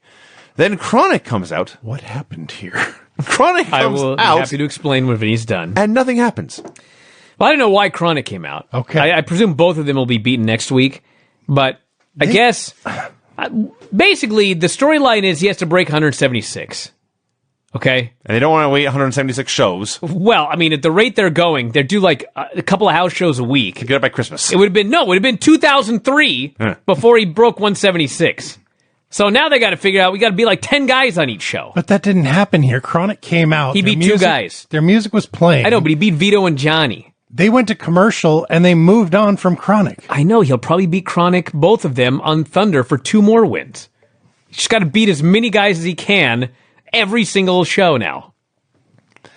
Mike Awesome versus David Flair. This is better than most hardcore matches because they wrestled a lot and then would do a hardcore spot once in a while. Great. Crowd loved Awesome. He looked great here. And he won with a giant top rope splash and the Awesome Bomb. Yeah. This is a very fun show up to this point. So, at some point, a Mercedes had pulled up. And Ric Flair was inside it, but he waited to get out until this exact moment. He thought maybe David would win. I guess. Wanted to give him a fighting chance. Ric Flair gets out. He's got his haircut, so it's all spiky. And he's wearing like a Hawaiian shirt. Casual Ric Flair is the weirdest thing ever. It's bizarre. He comes out. Awesome's going to powerbomb David through a table. Flair talks him out of it. He's had enough. Awesome realizes, you know what? He has had enough. And he sets him down. He gives Flair the peace sign, and he leaves. So Flair is trying to get David to talk to him. David slaps him, tells him to stay away. They go to the back. Flair goes, "Don't do it, Awesome. You got the win. You got the victory. He's had enough. You've got kids." Awesome goes, "All right." And he left. He did. Flair talked some sense into the guy. He appealed to That's his what logic. happened. And Awesome saw the error of his ways. Major Guns is begging Kwee Wee for a new outfit, but Lance kidnaps her. We have a Team Canada promo where Lance buries Australians. Apparently there was some gimmick with the gymnastics equipment at the Olympics in Australia that year. Yes. And they do the Canadian anthem, and the filthy animals interrupt. Lance faces Conan. In a wrestling match. Yeah. Actually, it wasn't bad. At all. Until the end. Lance works him over, misses the big splash, Conan comeback, Lance selling great for everything. And then they go to the corner, and they just stand there for a second. Time stands still. And then they do like a corner to corner, and finally Shane McMahon, or Shane Douglas. It would have been no more weird. Yeah, franchise shows up. And Shane gets in the ring. somebody missed a cue somewhere. I'd like to think so. Because Shane jumps in the ring right in front of the referee, and the referee sees him and like has to turn his back. Mm-hmm. And then Shane hits Conan and flees. With a chain. Yes. With a chain. With a chain. Lance covers Conan, but Conan kicks out. Yes. And then Lance gives him a dragon screw and puts him in the cloverleaf for the clean win. Mm-hmm. What was this? Here I wrote, what the hell was that? We can't leave good enough alone and just do a match. Conan looked like he dropped like 30 pounds. He did. He He was was moving a lot better. He did, and he was still huffing and puffing by the end of this. That's true. He was also wearing a Vince Carter jersey, which is notable because it's 2019. Vince Carter is still a professional basketball player. That's ridiculous. Sting goes for a walk. Steiner does some curls. And then this main event. This was where, listen, This was the a- show was better. It wasn't perfect. This was where it fell off the cliff. This is a 2000 WCW match. It was like, did Russo just fly in and like, give me that script? Russo was watching the show and picked up his phone frantically. He called, no, you gotta I do got this. a new main event. Too many clean finishes on the show. So Steiner versus Sting. Jeff Jarrett comes out to be the surprise special ref. Brian's already done. So the bell rings, and Sting can see where this is going. He just starts fighting both guys. He immediately just begins running wild on two men. Yes. He's beaten up Steiner, he's beating up Jarrett, he's ping-ponging them around. I'm like, what in God's name? And then finally, after beating up special referee Jeff Jarrett, finally Steiner cuts him off, and he goes for a pin, and Jarrett drops down and does a fast count, but then stops his count when Sting kicks out. I was like, I'm done. I can't take this anymore. I just can't take it anymore. Well, it got worse. So yes, at least Steiner was yelling at him to count faster. They tried that. So a second ref runs out. Steiner kills that guy. Steiner's using a pipe. All this is in there. So they double team Sting for a while. They beat him up outside the ring. They hit him with a pipe. And here's what's supposed to happen. They'll throw Sting into the ring. Steiner will make a cover. Jarrett will try to count. But the cat will pull Jarrett out of the ring. That's what's supposed to happen. But the cat is very, very late. Very. So Steiner makes a cover. And then Jeff Jarrett, the heel referee, has to count slow. Yes. Classic. Amazing. Breathtaking. Just astonishing. So eventually, Cat attacks Jarrett, and now Booker's the referee, and Booker and Steiner are doing stuff, and Booker kicks Steiner, Sting has a death drop, and Sting wins. Okay, whatever. I don't care. That was a bad main event, Brian. I will concede to that point. You know, the only thing that I could figure, I actually don't have the attendance, but, I mean, the only thing that I can figure is, like, there were the building must have been big. And so everybody mistimed how long it would take to run down the aisle. Yeah. Because everybody was late on the show. If only they could have rehearsed something. It's like one guy after another. Shat's looking down going, I can make that half 200-yard run. 15 seconds. All right, here I go. Now Jeff Jarrett's counting backwards. He's going to have to count so slow. All right, you ready? That main event sucked. I don't know if I made it clear enough. That main event sucked. It was stupid. It sucked. Everything about it was dumb. I hated it. Here you go. The finishes on this show were clean pin. What? Yeah. It's caught off guard. Clean pin that is reversed into a double pin after an attack by several men. Oh, the clean pin was reversed. I should have known. Go ahead. I wrote the Ray and Elix as a clean pin. I remember the play of the week. Oh, yeah. It was. All right. Clean pin that is reversed into a double pin after attack by several men. Victory in a down underwear match. Clean pin. Pin in a match that was never announced or agreed to but still counts. Pin in a hardcore match. Johnny the Bull. Win after submission, or win via submission after a guy interferes, but it doesn't seem to be very effective. And then pin in a match after all sorts of shenanigans with refs who are biased against one guy or the other. That may have been a clean pin record. For Nitro. Yeah. All over this place. Because a couple of those, I don't think you mentioned clean pin, even though basically, like the hardcore match, you can have a clean pin. Yeah, Sure. Yeah, you didn't mention The it. down underwear match was a clean victory. Yeah, it was clean. All right. We're out of time, everybody. Hey. WCW Monday Nitro, also October 16th of the year 2000. Do you remember last week when we watched that show from Australia and we said, my God, they need to just stay in Australia. What a crowd they've got. Oh, the booking is better. The wrestling is better. The crowd is better. They couldn't even stay there for 2 weeks without having a horrible show. This show sucks. It's Russo's gone, but yet there was some really, really stupid stuff on this. But all in all, it was just really boring. No, it started boring and ended horrible. I had 4 cups of coffee to stay awake watching. The last half hour or so of the show, and especially the main event, dear God, can this place die already? I got too much wrestling to watch. I need to start getting rid of some shows. I want to watch NWA Power and AEW Dark. Instead, I watched 4 hours of this crap today, 2 of which was this stupid show. You better watch that AEW Dark. Whew. God almighty, this show. We open with a rematch between the Boogie Knights and Mark Jindrak and Sean O'Hare. So the Knights cut a promo. Was Alex Wright cutting a promo in English or German? It was German. German. Was it? Because I heard an English word, and then I thought that he cut the whole thing in English. I just couldn't understand him. Got the promo in German. Okay. Disco then translated. I see. He says, the titles are on the line tonight. The natural-born thrillers are banned from ringside. and Mike Sanders cannot interfere. What he actually said was, Mike Sanders cannot interfere because the decision will be final. Okay. What he was trying to say is that Mike... So, Disco translator for Alex. Brian, please translate for Disco. What he was trying to say is that Mike Sanders cannot come out and reverse the decision. As commissioner. The referee's decision was final. I'm actually really glad you explained it. I actually don't blame Disco, because this company is so stupid that they probably told him what to say, and he was probably baffled trying to figure out what they were talking about, and just stumbled out this comment. So the Boogie Nights are trying to be baby faces here, but the crowd just hates Disco. Which was funny because last week they loved him, and they went crazy when they won. It did. Now they hate him. That's a different part of the country. It's a big country. Mark Jindrak does this ridiculous leap from the mat to the top rope to do a top rope Rana, and Tony Schiavone is the only announcer who even notices. Mm-hmm. This was sick.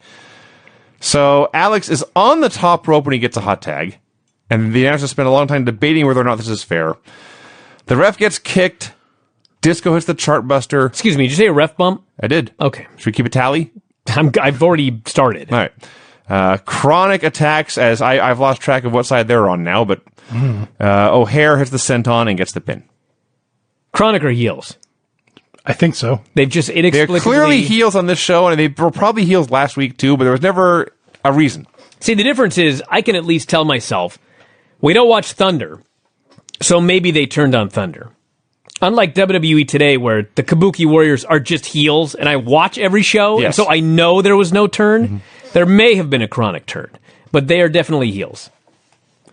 So Mike Sanders and Kevin Nash and the Natural Born Thrillers are having a chat, and Nash sends them to go do something. I don't even know what he told them to Let me handle this, okay? do. His end is the only thing that matters. Nash tells them to go tell Shat that he's done with this. He's done with Sting. And Nash makes sure to tell Sanders, I'm hung over. Mm-hmm. I don't want to work tonight. Fair. Okay. So Goldberg arrives, and then Sanders meets with Shat. And the first thing Sanders says is, I want Sting versus Nash tonight. Shat says, I'll make it, and I'll make it a lumberjack match. So the first thing I think is, did Kevin Nash not say, I don't want to work tonight? Those were his exact words. Okay. So then the announcers are like, didn't Nash say he didn't want to work tonight? They are also correct. Mm-hmm. Did I miss a segment on the show where this was explained? Because I don't remember seeing it. No. Maybe Sanders is trying to undermine Kevin Nash, and we just don't know it. Well, it would have been. But Nash never even got mad about being booked in a match. That's the problem with that theory, because that's what I thought was happening. Okay. But we see Nash later, he just doesn't care. So they just forgot it in the space of one commercial break. Yikes. Also, this show was censored beyond belief. Right? It was very strange. Everyone got bleeped for everything. There were random circular gray spots in the crowd at points where I assume there were middle fingers. But Okay, what the I'm only guessing. thing that I can figure is that, if you recall, before the network, they had WWE Classics on Demand. Yes. Okay. They powerfully edited those shows. This must have been one of those. I'm pretty sure that's what it is, because they edited Shane Douglas's music out. Dude, there's... They had a giant blur over God only knows what. They bleeped so many interviews that I have no idea what half the people said on this show. half of this show was silent. Yes. This is WCW before the talkies. They should have just had the organ music playing in the background. And like the video was really bad too. Well, it was because it was from Australia. Gotcha. So, with that said, Kat called them something.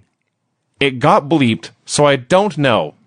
It was funnier that it got bleeped because then my mind could wander. That's probably, let's just leave it at that. My mind wandered. Unnecessary censorship. Yes. Team Canada comes out for a promo.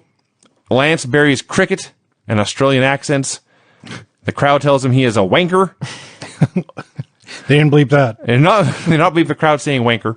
Lance had a reputation for like being overly stuffy, right? Not. Yeah. They ever watch Lance Storm do a double take when the Canadian anthem gets the interrupted? best. It's the same thing every week, and it's awesome every week. Bug eyes, It's the the head jerk. a Twice. legit double take. His character thinks maybe this week no one's going to interrupt that anthem. Yeah. And every time. Hope springs eternal in Canada. Yes. So MIA interrupts, and they come out waving the American flag in Melbourne, Australia. So neither team was light. So it's Team Canada versus MIA. General Erection is not in the match, but he immediately comes running out through the crowd and attacks Lance. Why didn't they just put him in the match? Dude, he attacks Lance right in front of the referee. It should be a clear DQ. For a moment, because it was outside, so in my head I was thinking, well, clearly the ref's just watching the match in the ring. No. Then the ref jumps out on the floor and tries to separate them. So Lance got beaten on by an extra man. Mm-hmm. Right. Huge Erection gets ejected. I almost said it. Mm-hmm. And then Wall goes for the choke slam, and Lance takes out his knee, which leads to heat on Elix, who is a heel. I was like, what is going on? He makes hot take to Lance, who then cuts off Chavo, and they get the heat on him. And the best part, the heel team, Hacksaw Jim Duggan yelling, "Ho!" And everybody call and response the whole time. He's just eating it up like a baby face. Then we get the second ref bump in 2 matches. I can't believe we're talking this much about We're this 2 match. for 2. Elix bumps off the apron through a table. Major Gun throws a table in the ring. Lance drop kicks a chair into Cajun's head. Cajun kicks out. That's not the finish. And then Lance puts him in a crab and wins clean. Yes. Convoluted. Okay, here's the kicker. You did a ref bump and a chair shot drop kick to the head, but the finish was a clean crab? And it's not even like he kicked out of the chair shot and then they did the crab. He kicked out of the chair shot, then Cajun cradles Lance Storm. Lance kicks out and then he does the crab. Here's the kicker to all of this. It took less than 3 minutes. Right. They're just out there running as fast as they can to get all this crap in. So we could get a shot of Sting arriving. Shane Douglas comes out for a promo. He's bleeped. What'd he say? Whatever he said about Conan got bleeped. I don't know. He issued a challenge. Okay, did anyone else know what match he was challenging them to? He was challenging them to a 2-on-1 match. He challenged the Filthy Animals to a match, and next thing I know, I'm not making this up. This is the match that is going on in the ring. Mm-hmm. Shane Douglas by himself versus Conan and Rey Mysterio Jr. and Tigress. Yes. 3-on-1. They destroy him for a while. But it's a plot. Until he pulls out Mace and maces them, and Tori throws Tigress into the barricade, and Shane's using a chain. It's a disqualification. And the storyline is Shane set a trap for the baby faces, and they're all so dumb they fell for it. Yeah, and then Stevie Ray in commentary goes, was this a setup, Tony? Call it a hunch. Detective Stevie on the case. They handcuff Conan to the ropes. Douglas grabs Ray, tombstones him in front of Conan. It was actually, I will admit, a pretty good heat angle. The angle, Of course, it led to Goldberg versus Douglas on this show, if I recall correctly. no. Who did he wrestle? Didn't he wrestle somebody in this? Shane wrestles later. We'll get to it. So, speaking of things we missed, why are Chuck Palumbo and Sean Stasiak mad at each other now? Well, I just presume Thunder. Okay. They're bickering for some reason. Nash orders them to shake But I hands. would like to know, why are Mike Awesome and Crowbar those 70 guys now? That is a good question. I don't even remember Crowbar as a 70s guy. I don't. So, The crowbar He couldn't be needed a- Frobar. Excuse me. actually, no, Brian. Well, I know he couldn't, but Booker T arrives. He could be low bar. And not the do everything Fro, really badly. Afro, 70s, Frobar. I know, I hear you. Why'd I have to explain my jokes on this show? I don't know. Booker T arrives at the building. Rey Mysterio is loaded into an ambulance. Billy Kidman is there now. He's friends with the animals again. The Perfect Event versus Mike Awesome and Crowbar. Dead crowd. They're deader than doornails. Nash is on commentary, and his only purpose in life is to make himself laugh. Yeah. So he's just making the same jokes over and over again, overreacting to everything. Stevie Ray says Chuck Palumbo was a top 10 wrestler in WCW. That's what he said. So he's like, Chuck Palumbo? Stevie's whole argument is, well, he's wrestled guys like Goldberg. It's like, he got killed. So Crowbar and Awesome is a team. Crowbar and Mike Awesome. They're basically giant, slow, clumsy young bucks. They do 7,000 moves. They do a bunch of dives. They do every finish on Earth. And eventually, Stasiak accidentally punches Palumbo, and Awesome does some stuff and pins Stasiak with a top rope splash. That's what happened. It was not bad, So but afterwards, it was not good, and it was too long. It was the state of WCW in late 2000. Boring. So Palumbo and Stasiak have another argument afterwards, and their shoving match and Kevin Nash pushing them apart was like the best physical action on the whole show. And it got the biggest pop of anything in the match. He got the biggest pop. And then Nash made them hug. Do you want to know why it got such a great reaction? Because there's big scary dudes fighting? No, because at least the fans knew that Perfect Event were supposed to be partners, but they were having some problems. So there was at least a story that people could wrap their heads around when they started fighting each other. Nobody has any idea why Awesome is with Crowbar, or why Awesome and Crowbar are wrestling the Perfect Event. So nobody cared. Pamela interviews Shane Douglas, who challenged Booker T to a title match right. tonight. Yes. Yeah. And then Tori called Pam something, and I can't tell you what it was because it got bleeped. I'll bet this did huge numbers. I can guess. Championship match here. David Flair confronts Mike Sanders. I simply wrote, this promo is awful. This was just classic. He says, I got a favor to ask.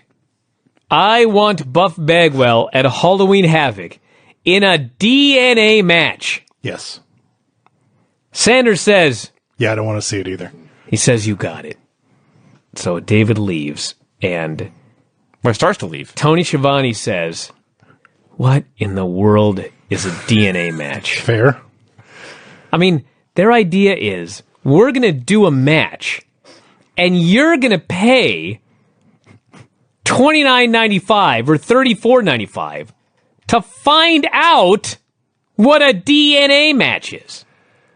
I mean, when I hear DNA match, I think that they've He matched- found his sister? he found evidence and that they're going to prove this guy was at the crime scene or something. So somehow beating him in a match will prove he's the father. I don't know. I don't know.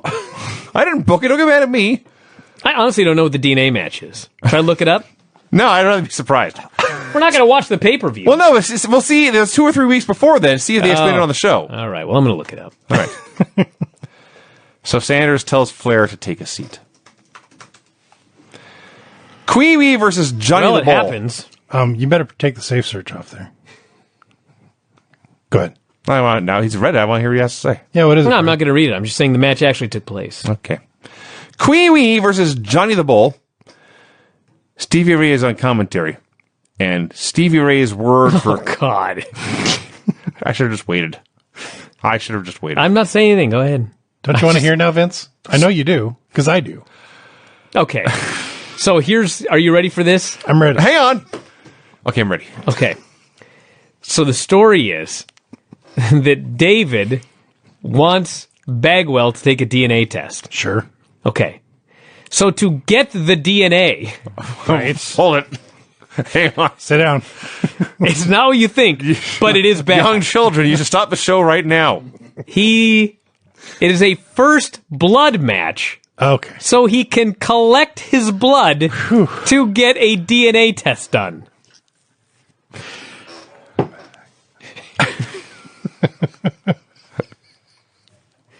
That's stupid.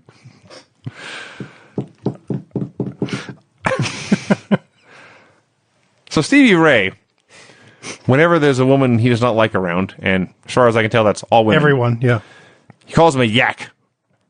And Paisley, he can't help but note, is the worst yak of them all. Oh, he's in for it.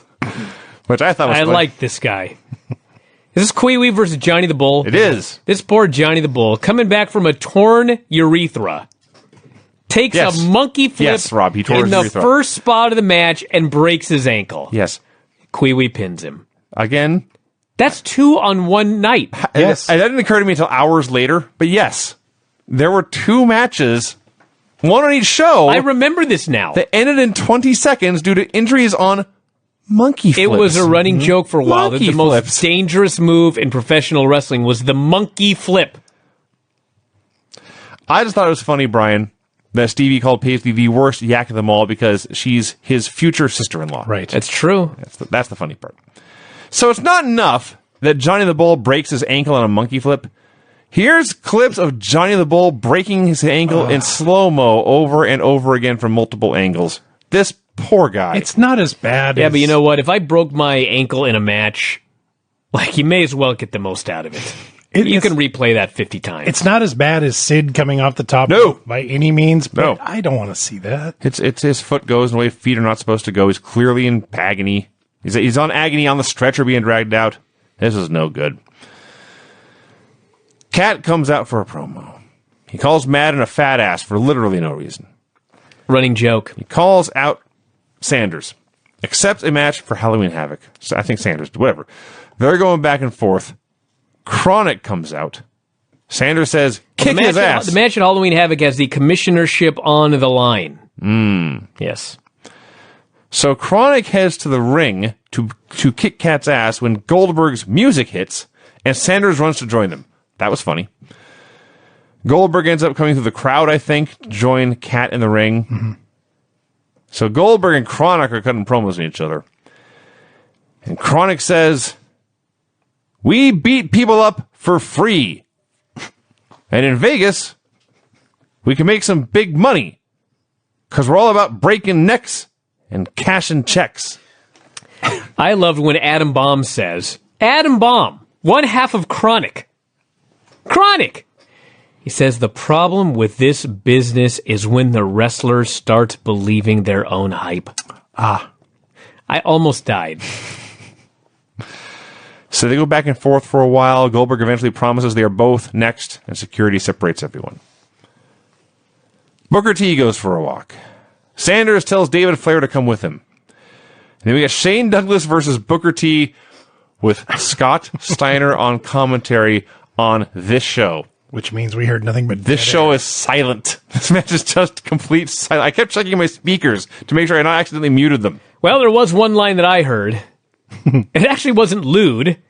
It was Scott Steiner explaining that Stevie Ray is not really Booker's brother. Right. Because Stevie's last name is Ray. Yes. And Booker's last name is T. Right. Some logic there. He also claimed one was from Poughkeepsie and the other was from Harlem. Now, this match was not terrible, but I can sum up the entire match in one call from Tony Schiavone when he said, and I quote, another neck vice. We had so many neck vices in this stupid match. And I don't even know why he's working over Booker T's neck. Steiner I don't know what his mentioned this. neck has to do with anything. Steiner is pointing out he's got a bad knee. Douglas is an idiot. He should be attacking the knee. Yes. The other thing Scott Steiner said, Steiner's a college graduate. he mentioned that here, University of Michigan. Steiner is bleeped and bleeped and bleeped and bleeped and bleeped. And finally, somebody's talking about how tough Madeja is, and they say she could beat Booker's ass or Shane Douglas's ass. I bet Steiner she could even beat your ass. And there's a pause, and Steiner chuckles and says, I gotta keep it clean. Why start now? So let me go through the end of this match. I'm glad you will. Thank I don't you. want to. So Booker makes the comeback. He goes up top. Then he changes his mind and comes down. Tori wraps a chain around Douglas's fist. Mm-hmm. Kidman runs down to stop it. Kidman is shoved into Madeja. Douglas hits the punch, but the cameras miss it, and Booker kicks out. Steiner goes after Kidman. Conan runs down to the ring. Jarrett runs down to the ring. Booker somehow hits the bookend on Douglas and pins him. Okay, I hated this with every ounce of my being, but fans went crazy. They're jumping up and down. They're cheering. They're pumping their fists in the air. And I was like, fine. I hated it, but it must have been good. Without going back, everyone, just based on what Bryan just said, just try to name everyone who got involved. And it's not like he was going any faster than it actually unfolded on TV. No. There You was know what? 97 people involved in all this. And you know what? If you're gonna do this, spoiler, do it once on the show. That's a strong point. Okay. That is a strong point. So Pam goes to interview Jarrett and Steiner and Medeja. Medeja is cutting a promo on Billy Kidman in Spanish, and she got bleeped. It's one of the better promos on the show, actually. It really was. Sure it was. Steiner gets bleeped. Jarrett gets bleeped. He threatened to attack somebody with a guitar. Well, Steiner challenged Kidman to a match and said, I'm going to crush you, and that's all I needed to see. And they delivered. David Flair is in the ring. Ric Flair comes out, ignores him, goes to the announce desk. The match. David Flair's surprise opponent is Goldberg. Yes. Everyone leaps to their feet to watch the wolf slaughter this lamb. They get what they want. They get their slaughter. This was a perfect segment. Yeah, and then Flair gets up from commentary after admitting he's fine with David getting killed by Goldberg. He starts walking towards the ring. He begins to walk up the steps, and they cut to Pamela, and we never see him again. What? I don't know. This was not a good show. I guess he was just there for the live crowd. Kidman says, Steiner is not... This is what Kidman says, everybody. Are you ready? Mm-hmm. Okay. Prior to Kidman versus Steiner, this little twerp says, Steiner is not as big and bad. I'm not as big and bad as he is. But I'm one tough little bastard. They go to the ring. Should also add that Conan accepted Shane's challenge and Jarrett's challenge, although at the time I was not sure which was for tonight and which was for Halloween Havoc. And Kidman also noted that he was in the Filthy Animals now. They're back. Said they were tight as Pamela's top. Yes. He said. Scott Steiner beat the ass out of his ass. Okay. Just ruined him, pummeled him, ruined him, and then submitted him. It's Kidman if you're not paying That was attention. the match. It was a WCW Saturday Night Squash. Kidman is supposed to be the babyface. Do I have this right? I believe so. Okay, he's the babyface. Seeking revenge while out here. But Steiner's the heel. Yes. Okay, so the babyface messed with the heel's woman. Yes. The heel vowed revenge. The babyface talked a bunch of crap and then got mutilated? Yes. That's what happened. Exactly Okay. how it went. Okay. Now, I do want to note that even in the slaughter, we learned that not even Big Papa Pump can powerbomb Kidman. That's right. True. That made me laugh. Steiner hit 97 moves in a row, tried one powerbomb, got face busted, and hit 97 more moves in a row and won. Yeah. Loved it. It was awesome. It Cathartic, I wrote. I don't even know why. I think just a whole week of WWE. It's made me feel so much better. Well, you know what? He's a producer there. He's responsible for some of this that we see. Okay. The word cathartic is good. Wrestling should be that sometimes. Yeah. You live vicariously through the man on screen beating up somebody. I lived vicariously so you through don't Scott beat up Steiner your here. boss or your neighbor or whatever. Or Kidman. Or Billy Kidman. Yes, I've often wanted to beat a small man half to death. Jeff Jarrett versus Conan. May I run over this stupid match? Tigress hits the ring to attack Jarrett. Not a DQ. Douglas runs down, grabs Tigress. Not a DQ. Jarrett hits Tigress with a guitar. Not a DQ. Jarrett hits Conan with the stroke for the pin. Okay, everybody that wants us to watch Impact and TNA, Right. no. Right. I am not watching another decade of Jeff Jarrett matches. I will not. I'll quit first. I want to just read my one sentence. I guess it's technically two sentences that I wrote about this match. Conan does an Assalanche, and now Tigress and Shane and Tori are out there, and Jarrett guitars Tigress and pins Conan with a stroke as shards of guitar and an unconscious woman are in the ring. That was one sentence, and then my second sentence is just, Lord. Okay. Sting is watching this and is as disgusted as we are. Before we get into the next segment here. So, when I was a kid, I loved Mr. Rogers' Neighborhood. Everyone did. Yeah, just the best. Does. You know, Mr. Rogers, he'd put on his sweater, and then there would be the land of make-believe and a puppet show. Mm-hmm. And then Mr. Rogers would go somewhere. Sure. He'd go to the dairy farm, or he'd go to the post office, and he'd show you all of the machines and how everything worked. And one time, he even, and as a child, I didn't like this. This was blatant kayfabe breaking. He took us behind the scenes of the neighborhood of make-believe. Oh, man. Didn't like that. No buys. Anyway, I'm watching this show. They're in Australia. It's time for a field trip. It's just a bunch of stupid wrestling and stupid angles and stupid bleeped promos, bad booking, and just every stupid thing that you can hate about wrestling. And all of a sudden, in the middle of this show, Tony's like, let's go to footage of Kevin Nash visiting a local beer factory. Mm-hmm. A brewery. Excuse me? Why not? We go on a field trip to a brewery where they're just like brewing beer, and Nash is looking at all the machines going, cool. On your markets. And then they have some sort of Nash brew or something like that. And then we go back to Nash versus Sting in a lumberjack match where he's top heel again. What in God's name was this? Well, an Australian beer company started marketing Big Sexy Brew with 4 X's so they could copyright it. Wow. They put his name and his picture on the label, and then he got a free plug here on this television show. Cunning. Now I want to correct one thing Brian said. This is not in the middle of the show. At the end. This is a build to the main event. So the main event is Sting versus Kevin Nash in a lumberjack match.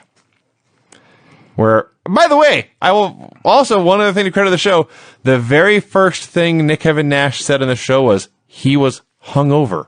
Yes. Well, now we know why. Sure. It's been a whole day at the brewery the day before. Fair. So they start wrestling. Nash takes over from the get-go. Stevie notes that Sting must have been distracted. Maybe one of the yaks raised her skirt. So Sting does a dropkick.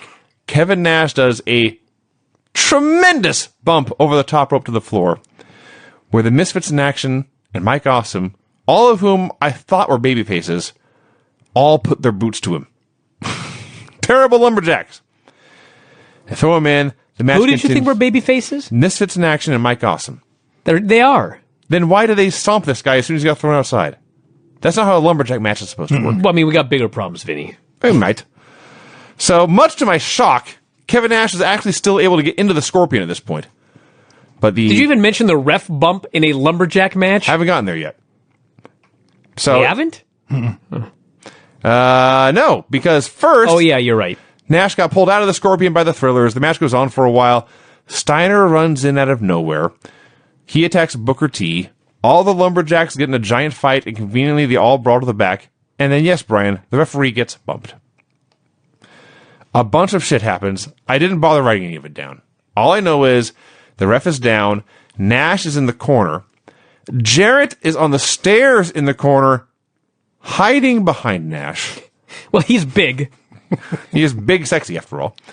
And Sting goes for the Stinger Splash when Jarrett pops up from behind Nash like Michael Myers with a guitar instead of a knife. And he breaks the guitar over Sting's head in midair, and Nash gets the pin. Can we add that I'm pretty sure the ref was still unconscious when Jeff Jarrett was hiding? Oh, yeah, the ref was barely conscious when he was counting the 3. Well, that's the best part. So they do the guitar shot. Kevin Nash covers Sting. Charles Robinson groggily crawls over, and he goes, 1, 2. He stops. Sting just lays there, and Charles Robinson looks at him, and apparently realizes that was a finish. And so he hits the mat a third time 5 minutes later and rings the bell. Could they possibly have screwed anything more up on this show? It was a bad show. Well, it was a finish. I mean, I'll be honest, I did not realize live how bad this was, because it's still much better than most Russo shows, but it's a very bad show. This was a very bad show. It's a very bad show. Very bad. And it was mostly like the second half. The first half was just boring. The second half was monstrously bad. All right, you ready? Let's get out of here. The finishes on this show were... Pin after interference. Submission after one dude goes through a table and another gets hit with a chair, but neither of those is the finish. DQ in a 3-on-1 intergender handicap match. Clean pin. Clean pin after a guy breaks his leg on a monkey flip. Pin in a world title match after 4 men and 2 women get involved. Clean pin. Clean submission. Pin after interference from a man and 2 women and a guitar. And in the main event, pin in a lumberjack match after a battle royal breaks out and one dude gets hit with a guitar. Wasn't sure you were going to make it. That I was like Charles Robinson there. That was fantastically awkward timing. A little bit of dead air, and then we just keep going. Just enough to make the joke, and once the joke was over, we went. All right, everybody, we're done. All right. Let's get this horrible Nitro show over with. God, I wrote a lot about this. WCW Monday Nitro, October 23rd of the year 2000. Well, we got 45 minutes max. We got a horrible recap of last week's show. The Perfect Event versus the Heresies. So once again, we've established, at least, it took to the end of this match, but Sean Stasiak is the one having a problem with the other natural-born thrillers. Chuck Palumbo, actually everyone in this match was a babyface, including the Heresies, except Stasiak. Eventually... Stasiak's not paying attention. He won't tag in. Palumbo gets pinned with the H-bomb. So who in God's name could possibly care about Sean Stasiak breaking away from the natural-born thrillers? Nash is on commentary. He's burying Stasiak. Tony Schiavone says, Nash, some dudes just need a pat on the back. What does Stasiak need? Kevin Nash says, 9mm to the temple. What? A lot of gun references this week. And they argue the whole time, and Nash is aghast, and they can't get along. And I was somewhat surprised that Nash allowed himself to be put in a storyline that made him look like such an incompetent geek.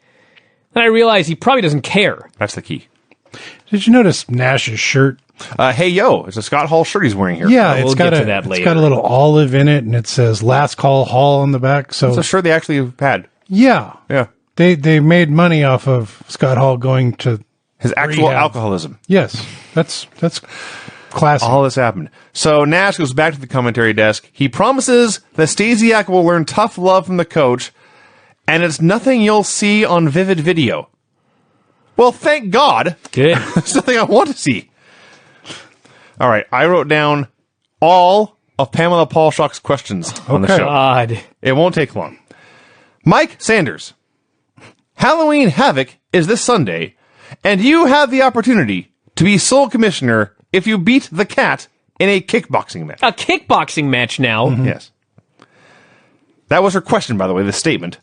So he tries it on Pamela.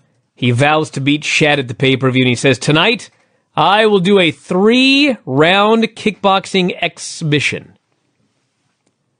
Do you know anything about sports? I do. Okay. A 3-round fight isn't you against 3 guys. I know. Show's so stupid. Why is Mike Sanders doing a kickboxing match with the Shat? I don't know. Yeah, isn't that kind of cat specialty? Mean Gene interviews Booker T. Booker T talks about living on the road, living out of a suitcase, wondering why he does this, and then he hears the people and he remembers why. Scott Steiner's a great wrestler, but a terrible man. He will have the people on his side at the pay-per-view. Going to take care of business. Don't hate the play, I hate the game. Steiner interrupts. Oh, my God. You know how people always talk about the Triple H Booker T feud? And they're just appalled at, like, the stuff that they did in that feud? Yes. Okay. Scott Steiner comes out here on national television. I don't even know if I want to read this, but let me repeat. This is what Scott Steiner said, okay? Scott Steiner said, I'm sick of listening to you talk all this jive. I don't understand a word you're saying. Scott Steiner says your mom's a whore. Scott Steiner says I need an Ebonics handbook to understand your ass. And then he talks about how Booker's champion because he's never faced Steiner. You forgot where you said Booker T's mom was on welfare. Oh, I thought the whore part was Maybe a little worse. I get it wrong. I just get the details, get the whole picture. I just thought the irony of Scott Steiner saying, I can't understand somebody else's That was funny promos. because later he did a promo right after this, actually, with Pamela, and I didn't understand a word he said. So they get in a fight, and Jarrett gets involved, and Sting gets involved. The locker room empties. In the melee, Steiner's suddenly trading punches with Mike Awesome. And they go to break. They come back, and Pamela Paulshock says, Big Papa Pump. It looks like Mike Awesome is not waiting for Monday night. He wants a warm-up match tonight. That's what she said. What the hell is Monday night? Well, I'm not sure, but the impression I got from watching this show is that Mike Awesome is getting a title match on Nitro next week against whoever wins at Halloween Havoc. Which, if that's the case, this is an even dumber show. That's the best I can do. Yeah, here's what I wrote about Steiner's promo. Steiner is barely coherent comparing Awesome to a lamb going to slaughter. Yeah. It was much, much, much less coherent than any Booker T promo. So we get Mike Sanders' kickboxing duel. 3-round kickboxing exhibition. He says at the pay-per-view, he quotes Bad Street USA. I don't know if Michael Hayes has just been fired or what. But he says, you'll find out what it means to be SOL, and you know what that means. Well, that makes no sense. So, It's been their catchphrase for like 3 weeks now. but you'll find out what it means, and you know what it means. Yeah. That's what he said. Right. Well, you know what it means, but you're going to find out what it means. That's stupid. Scott Steiner can say, Vince, I'm going to beat your ass, okay? You know what that means. But you don't know what that means till he beats your ass. Oh, I think I do. You know what I'm saying? Are you comparing Mike Sanders to Scott Steiner? No, I'm just saying that's what he's trying to say here. So, It's the least of our problems. Mike Sanders' 3 rounds are 3 one-minute rounds against each of the Young Dragons. Yeah. Who, they explain, are all masters of the martial arts. That's what they say. Mm-hmm. In actuality, none of them are. So this is 3 short wrestling matches where Mike Sanders is wearing headgear and boxing gloves. He has also gimmicked his boxing gloves with some sort of nasty fluid. Ether, I guess. It's rubbing alcohol, but when he rubs his boxing gloves in their eyes, they go blind and he punches them out. So he rubs the boxing gloves in, who went first? Jamie went first, and then Yang, and Yes. then Hayashi. Yes. And then Hayashi jumps him, knocks the helmet off, but Sanders is still able to blind him and punch him out. Leia Meow gets in the ring, and she goes to kick him in the balls, and he reaches into his pants, and he pulls out the cup. Mm-hmm. And then she goes, oh no! I'm like, kick him in the balls again. Right. He took the cup out. You know what I'm saying? Instead, she just sits down in fear. Then he puts the stuff on his glove again. Hey, he put the stuff on the cup. And Miss Jones is out there. And even though whatever it is, if you put it in someone's face, like they're just all woozy and unconscious, he points to Mrs. Jones and he holds up the cup full of the stuff and he goes, and he smells it, but it doesn't affect him. Well, He is below average. I'm not. It's not that you smell it, Brian. You have to get it in your eyes. It's a blinding substance. Oh, is that what it is? Yes, that was made abundantly clear during this match. So, Nothing was abundantly clear during this match, Vinny. as the cat is confronting Miss Jones, or as Sanders is confronting Miss Jones, the cat zooms in from behind, hits his wacky spinning kick, crotch chops her a bunch, and leaves. All right, I will just read the last line of my notes here. I am appalled, in all caps, at how entertained I was by all this. Well, what I wrote was, the segment absolutely sucked, because it did absolutely suck. But for whatever reason, when Shat hit the ring and kicked him, the place just went absolutely crazy. They went out of their minds for Shat kicking this guy. And so it was like, the hell do I know? I wrote a total worked. waste of time. It All got right, over. 3 very just wildly different opinions. Chronic comes out for a promo. They say they were hired, and when they say that, I presume they mean by the Natural Born Thrillers to face Goldberg or whatever, but Sure. they are the most unstoppable force in WCW, and they knew Goldberg's ego would not let him refuse a match, even against Chronic. But now this has gotten real personal. Goldberg can take his winning streak in his career and stick it. Can't believe how much you wrote about this. It's a Chronic promo. An argument broke out, and then a match. This does keep Against going for 3 a long count. time. So they announced that 3 Count hired them to protect them for tonight. 3 Count says, because we hired these guys to protect us, we'll get to perform a whole album, to which Brian Clark clarifies how many songs you're going to do, and when they say we're going to do them all, Clark says, you didn't pay us that much money, and the match starts. Chronic versus 3 Count. Brian Clark did the best meltdown of all time to Shannon Moore in this match. It was 20 seconds. They pinned Shane with the high times. Kevin Nash. Oh, God. What did you mean by Sean Stasiak and tough love? Kevin Nash goes, Stasiak's going to get a second chance, a test. He says, it's real simple. And as soon as he said that, I just knew. These are famous last words. So this is Nash's plan, which is so simple, okay? He says, either Stasiak gets his head in the game, or he'll leave without it. What's going on? It's so simple, I don't even know what's going on now. Then he starts talking about Scott Hall. I was like, go away. Hall has received his walking papers. He says, the outsider gimmick isn't a work. It's on. The outsiders will write again. I'm like, you're being paid. They're paying this guy so much money to just make a mockery of all of this. Yes. Yeah, he was so annoying on this show. My favorite was when he quoted a line from Last Temptation of Christ, but he quoted Willem Dafoe instead of whichever biblical character it was. Right. MIA comes out. Oh, God. So This. Okay. They're mocking Team Canada, okay? Are they? This is straight out of WWE with terribly unfunny comedy. This is the so much- announcers have to fake laugh at This it. is so much more unfunny than anything. And WWE. then, in the highlight of the night, huge erection says, we just took your dignity. Yeah. False. Huge erection said, we took your dignity After with being this skit. out here for 10 minutes, getting not a single laugh the entire time. Painful. We took, like, Painful. that honestly took balls by huge erection to Yes. say with a straight face. That's the point. Yeah. His name is Huge Erection. Corporal Cajun was dressed up as a moose, had a giant rack, so I'm guessing he was supposed to be Major Guns. He at one point pointed out there's no one for him to imitate, so he was a random Canadian moose. The moose has a rack, and so does Major Guns. Yes, correct. She has large breasts. So Pam is with Mike Awesome. Would you like to read her question? I sure would. Mike Awesome, whatever you did earlier to Scott Steiner really ticked him off. And now he wants you in a match tonight. Okay, so then Awesome does this bizarre promo. I'll say. This is where I'm pretty sure he said he gets a title shot next Monday. I'm almost positive. He admits that he took Pam on the Love Bus. She's appalled that he made this public, even though we've seen like at least 3 different segments where he was dragging her into the Love Bus. Now she's appalled that it's public. That was a segment. The Natural Born Thrillers come out. Nash is doing this promo. About Scott Hall. All about Scott Hall.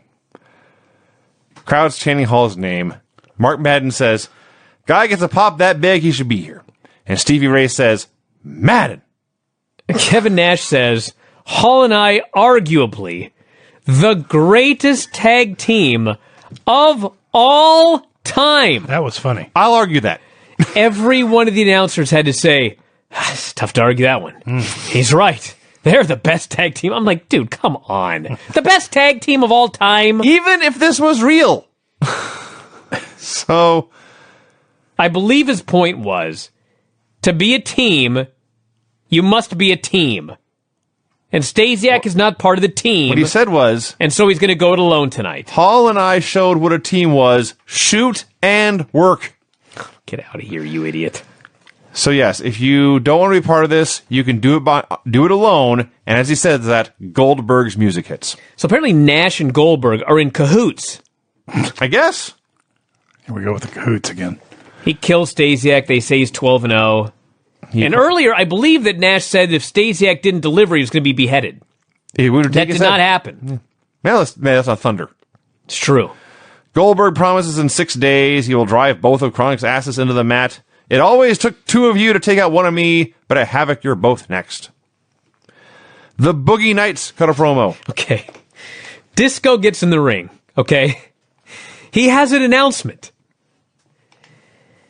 We are going to get to the bottom of this, he says. We are going to find out who let the dogs out and where they are at. It is as silent in the building as it is here in this room when he says this line. And it was one of those things that was so painfully cringe that it was funny. Yeah. I get it. It was like, I've never... listen, I've been watching wrestling for a long time, and I just watched that MIA skit. I don't think I've ever seen something fall flatter than this joke by the Disco Inferno. And he just barreled on. You know what I'm saying? It may not have been the first time one of his jokes fell flat. I was impressed. You keep going until it gets funny again. It was so ballsy to try this, number one. In New Zealand, right? Weren't they in Australia? No, they're Where were back. they? They're back. Oh, they're back? They're in Arkansas. Okay, I saw koalas at the beginning of the show. I guess it was a recap from last week. Yes. But Jiminy Christmas. So there's a 3-way tag match at the pay-per-view. So they did a 3-way here with one guy from each team. Alex Wright versus Billy Kidman versus Mark Jindrak. It went 2 minutes. A big giant 6-way brawl breaks out, and Kidman pins Wright with the Kid Crusher, which is the kill switch. Yeah. And then the brawl breaks out, and the Filthy Animals clean house, and that was that. Literally. I'm not making this up. Kidman pins Alex Wright, and Mark Madden says, none of this means anything. Thanks, Mark. That's what he told me. Well, he's right. I mean, he is right, but don't tell me that. That makes me want to turn the channel. It does make this all seem like a waste of time. Crowbar. Now that you're Mike Awesome's tag team partner, the fans want to know, how's that working out for you? Which is like the closest thing she's gotten to an actual question yet. Crowbar says, I'm just over here polishing my staff. He and Mike Awesome are wearing out the shocks on the bus every week. There's always room for Pam on his bus. And Jimmy Hart runs up and tells Crowbar he is booked. And Crowbar thinks this means women. And he leaves. And Pamela says, and I quote, the chicks are after him? Pamela's so horrible. It's like, you've been on the bus. With what? With Mike Awesome, though? I mean, well, yeah, but he's on the bus too. I guess so. That's made abundantly clear. Well, that's weird. That's a big bus. Yes. Okay. Yeah. So Madden calls Pam a fine thespian. Did anyone on the show not hit on Pam? I'm pretty sure every single person who was interviewed by Pam hit on her. I'm sure they did. He does the Scott Hall toothpick thing, which pops Stevie Ray. We get like 3 minutes that is just videos hyping up the pay-per-view. I was blown away. They're trying to sell a pay-per-view. Yeah, with a god-awful lineup. They're doing their best. No, they're not, Vinny. they're promoting something bad. I guess you could say that's doing... I mean, they're doing something. They're doing this pay-per-view with the idea you will want to watch it. They are promoting their pay-per-view. Yes. They are not doing their best. Fair. So it's David Flair versus Buff Bagwell. Goldberg versus Chronic. I do like that Russo has disappeared from this show, but it is still his edict that if Goldberg loses, he is fired. They're sticking with that. Jeff Jarrett versus Sting, and Steiner versus Booker T.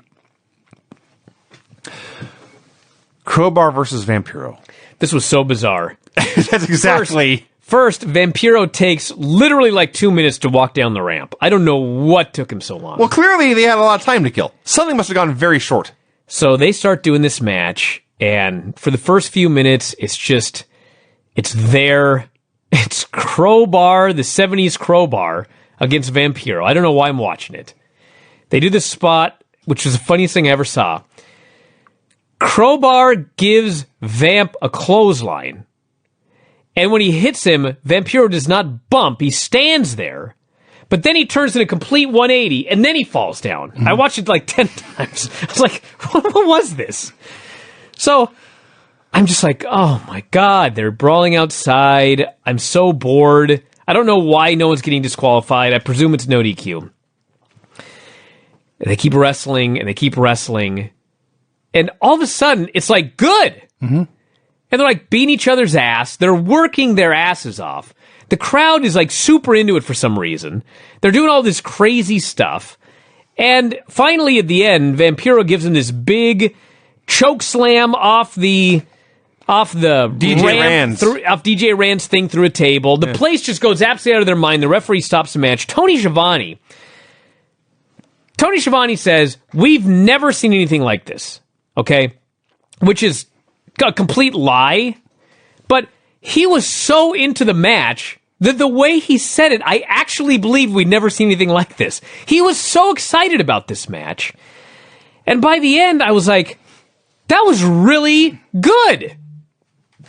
Am I wrong? No, it was good. It certainly was a spectacle, and there's no doubt they beat the hell out of each other. These men suffered damage in this match. There's no doubt about it. The thing you have to think about, Vinny, is this was the year 2000, okay? Mm-hmm. So if you didn't buy a lot of pay-per-views and see, like, the TLC matches, and if you didn't get ECW on your television, like, this was a super crazy match, the likes of which you probably had never seen. I did watch the pay-per-views and get the television. This was a super crazy match. Yes, this was just amazing, actually. So, go ahead, Craig. I was going to say two things. This is Vamp coming back from an injury. And also, Druids came out with the table Yes. Vamp to set up these double tables that Crowbar was going to go through. Presume Vamp has Druids. Apparently? Because I don't think there were Druids in the 1970s. Okay. I'm just going to read... I'm pretty sure there were Druids in the 70s. And probably a long time before that. Definitely before that. Yeah. He is a vampire. I'm just going to read some of the things that were said on commentary during this match. Stevie Ray is frantically trying to find out the opening spot was Vampiro taking out nunchucks and beating Crowbar with him and not getting disqualified. And Stevie Ray says, "What are the rules, Tony? Sucker's gotta know."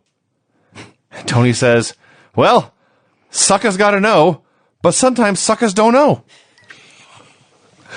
They keep going. They're fighting. Like 10 minutes in, Stevie Ray says, "To this point, Tony, we don't even understand why they're fighting each other." Then they get in the ring and start doing holds, and Mark Madden says, "This is too weird. 1 minute they're using stairs and guardrails. Now Crowbar is using back suplexes and splashes." Yes. They keep doing stuff. Stevie is beside himself. Why won't the referee? What are the rules in this match? I don't know. No one had any idea what was going on. No, but they worked their asses off, and the crowd was into it. It was and not they popped big boring. at the end. Yes. So Vampiro does a promo. On the Nitro curve, this was 2 thumbs up. Well, that's actually a fine point. Vampiro does a promo. All of this, he finally explains 20 minutes after it started, he explains what the point of all this is. This is all because of Mike Awesome. Crowbar's blood is on his hands. He shows video of the last time he was on Nitro, when Mike Awesome powerbombed him out of the ring through a table on the floor. And then he cuts a great promo on Mike Awesome, challenging him to a match at Halloween Havoc. Yeah, and then he says, after all that, he goes, "Be there or be square." I missed that part. Hey. What? I thought it was a good promo. I thought it was the best segment on the show. It was the only thing that felt like it wasn't a waste of my time. I liked it. It was good. Speaking of waste of time, Yes. Conan comes out and does every Conan promo you ever heard. Shane Douglas comes out with his arm in a sling. And Stevie says he's hurt very badly, Tony. Or maybe Mark, but somebody says he's hurt very badly, and somebody else says, again. Madden says Shane has broken every bone in his arm and had them surgically removed. Mm-hmm. That sounds serious. So Shane and his one arm and Conan cut a promo back and forth on each other forever. I could have sworn that Conan didn't believe he was hurt, and then finally, after daring him to fight, he admits, "I talked to the trainer, and I know you're hurt." Yes. And so he was gonna let Shane not wrestle. But then Shane tries to attack him with his cast. Yes. And so they have a match. For a while. Did you mention where Conan offered to give Tori a facial? I did not mention that. Happened. That was in there. And this was a shoot, brother, because Shane kept calling Carlos. Conan Carlos. Let's get serious, Carlos. Everything about this sucked. Man. So it's one-armed Shane Douglas versus Conan in the year 2000. Oh, by the way, even though they're doing this match, apparently they're still doing the match at Halloween Havoc, so the broken arm is going to heal in 6 days. Match is Not very good, of course. No. Conan locks the arm in a cast, in a wacky lucha submission, and Shane Douglas, the foul-mouthed bastard, he won't quit. He's too proud and too brave and a hero. He's just crying out Tori's name. Eventually, he gets a chain somehow, hits Conan a couple times, hits a franchiser. Well, this was awful, I wrote, as Shane won. And then, because it's not enough, Tigers goes after Tori. This was a horrible segment. I'll say. And boy, Conan facing a guy with one arm gets beat. Yeah. What a geek. Yeah. What a geek. Right before the main event, Tony Schiavone, who of course had spent time in the World Wrestling Federation, notes the passing of Yokozuna and best wishes to the family. So our TV main event is Mike Awesome versus Scott Steiner. And at some point, somewhere, Scott Steiner got an idea. You know what would be cool, he says to himself. What if I came down the ramp on a totally random Nitro with a goddamn tiger? So the Scott Steiner and Medeja and a couple of tiger handlers and a fucking tiger. Cool.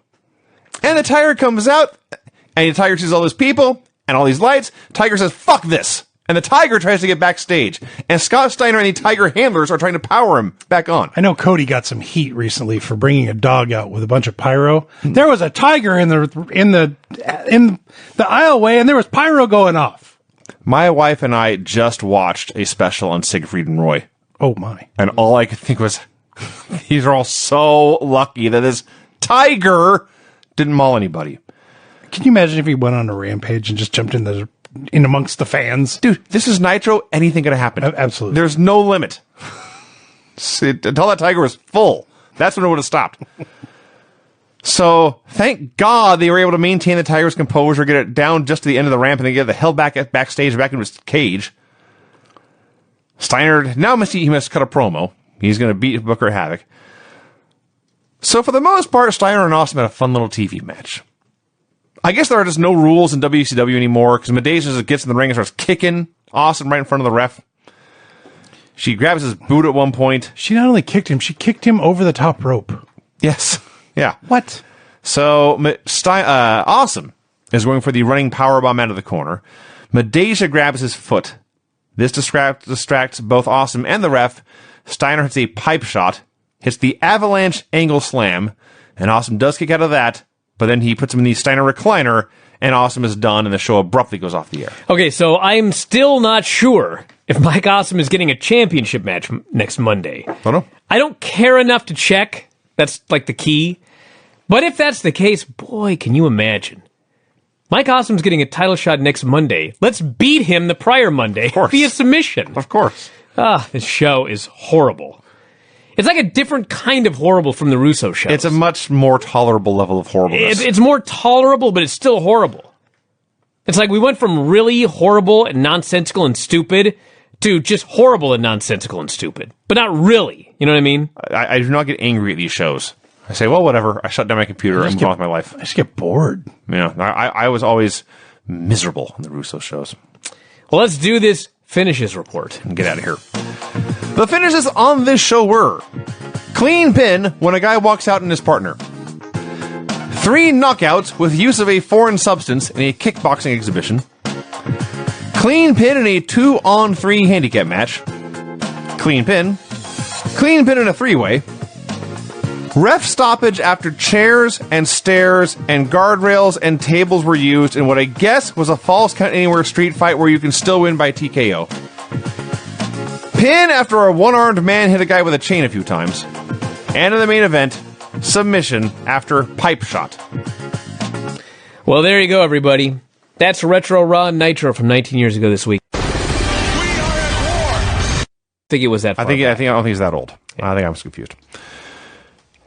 And I've lost my notes for Nitro, but it was, Brian, October 30th of the year 2000. Yes, Nitro, October 30th of the year 2000. An update on the WWE Network. I still cannot skip forward or back without losing audio. That sucks. My network was totally down this weekend. Wow. I couldn't watch it for a couple hours. Well, when it's down but no one else's is down, that's usually on your end. Lance's was down as well. It's Canada. This right here, I've had multiple people tell me this skipping thing is an issue on multiple platforms. So this show opened, and I know we say this like every month, the night after a WCW pay-per-view. This had to have been the worst recap of a pay-per-view ever. Yeah. Well, it was one of the worst pay-per-views ever. Well, that may be fair. It felt like a preview more than a recap. They just said what the matches were with no indications of what happened at all. The matches were booked because of what happened at the pay-per-view, basically. It was stupid and convoluted. It was dumb. But tell me what happened on the pay-per-view then. Fair. That's my point. That's fair. So here is how this recap ends. We kind of heard some things throughout the show. Goldberg is shown like entering the ring to fight Chronic. They're not even on the screen together. And Tony Schiavone screams, "Could this be our last standing hero in WCW?" And then like immediately, like the same sentence, he screams, "Good night from Las Vegas." I was so bewildered. It was that quick. So there's a new CEO. And he spends the vast majority of the show hiding in his limousine. A limousine arrives and just sits there. Well, they did tell us right when the new CEO, yes. Sanders is the new commissioner. Mm-hmm. He beat the Shat. Yes. For some reason, we have a CEO and a commissioner. And they were actually talking at one point about how there's been too many commissioners and CEOs and general managers. And the first thing to do is say, we have a CEO and a commissioner. Mark Jindrak and Sean O'Hare versus the Filthy Animals. So, at the pay-per-view, there was a three-way match involving these two teams. Jindrak and O'Hare entered as champions. They won. And the reward is they had to defend their titles against this team again 24 hours later. All I know is they had Conan on commentary. Oh, boy, did they. And, listen, Conan was really funny, but at the same time, he just buried Jindrak and O'Hare. He sure did. And I thought, you know what? Jindrak and O'Hare are going to win. And boy, are these filthy animals going to look like absolute geeks. And out of all the guys in WCW, these guys deserve it the least. These guys are good. All he does is talk about how they suck and they're green. And he buries, I believe O'Hare is one of them. Says, I read an article where he said when he was a kid, they'd have sleepovers on Friday and Saturday and wrestle in their bedrooms. Wonder what they were doing there. I'm like, dude, God forbid kids have fun. That was the first thing I thought. Then the second part, I'm just like, what? And he talks about how they suck and they're terrible and they're horrible. A bunch of salad tossers, he called them. Then they win. Now, I will say two things, Brian. I will say two things. One, there was a point late in the match where one of them turned to scream at Conan for a bit, and Conan says, see, I'm getting in their head. All this trash I'm talking, it's just a mess. They're really very impressive. How do they hear it? Well, he's a loud very guy. loud guy, actually, and he's right there. I've heard Mauro Ranallo. So he tried, Brian, to your point, he tried to explain that he wasn't really burying them. He probably figured out halfway through the match. Now, as soon as he said that, Jindrak did some move, and the announcer said, he calls that the MJ Delight. And Conan says, who's MJ? And they say, Mark Jindrak. Conan says, oh, that's brutal. Now listen. Hey, listen. It's okay to bury, they come up with a stupid name for their move. There's a million things that you can bury Jindrak and O'Hare for. Haircuts, gear, whatever you want. But he buried them as wrestlers. Yes. In a match where they were going to beat his team. It did happen.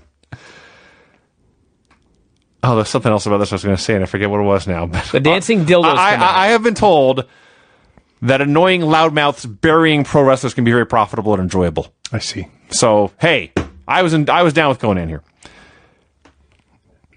Eventually, yes. You idiot. Boogie Nights interfere. They hit a chart buster on Kidman, and Jindrak gets the win. Yes. And yes, the match was very good. I think that's the other key, is that Jindrak and O'Hare looked so good that by burying them, Conan was really burying himself.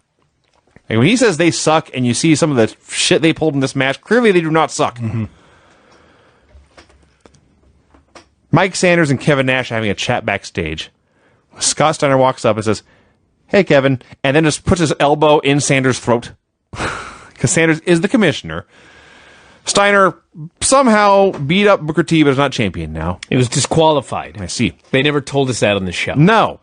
He wants a title shot against Nash. Suggests he gets what he wants. Sanders agrees, and after Scott leaves, Nash warns Sanders that as commissioner, he's going to have a lot of people in his face. He needs to pick his battles, implying just give Scott Steiner whatever he wants.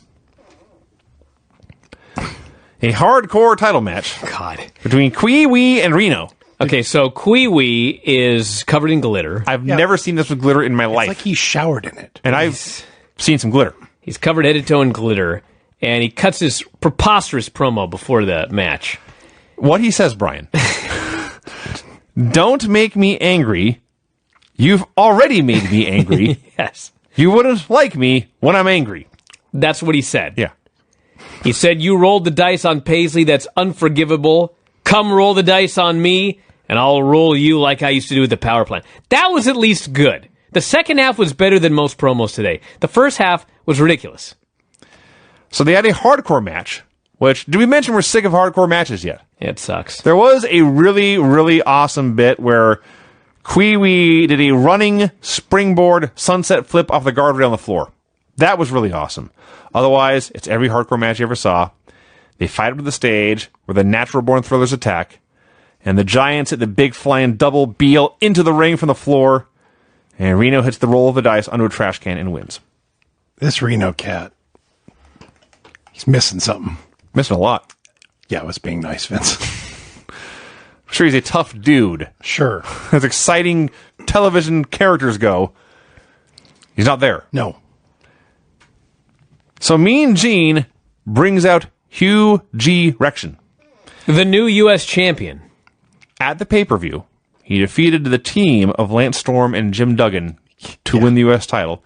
By pinning. Madden is sure to point out, yeah, but he pinned Duggan. He didn't pin Lance Storm. Well, that's the storyline. It's the storyline, but also the storyline is having a 2-on-1 advantage hurts you.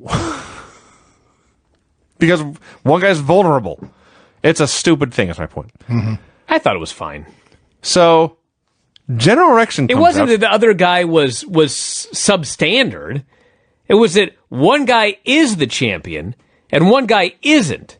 Like, the other guy can be great, but the point is, you didn't pin the champion to get the belt. Right. That's all he's saying. He's not saying, like, Duggan totally sucks.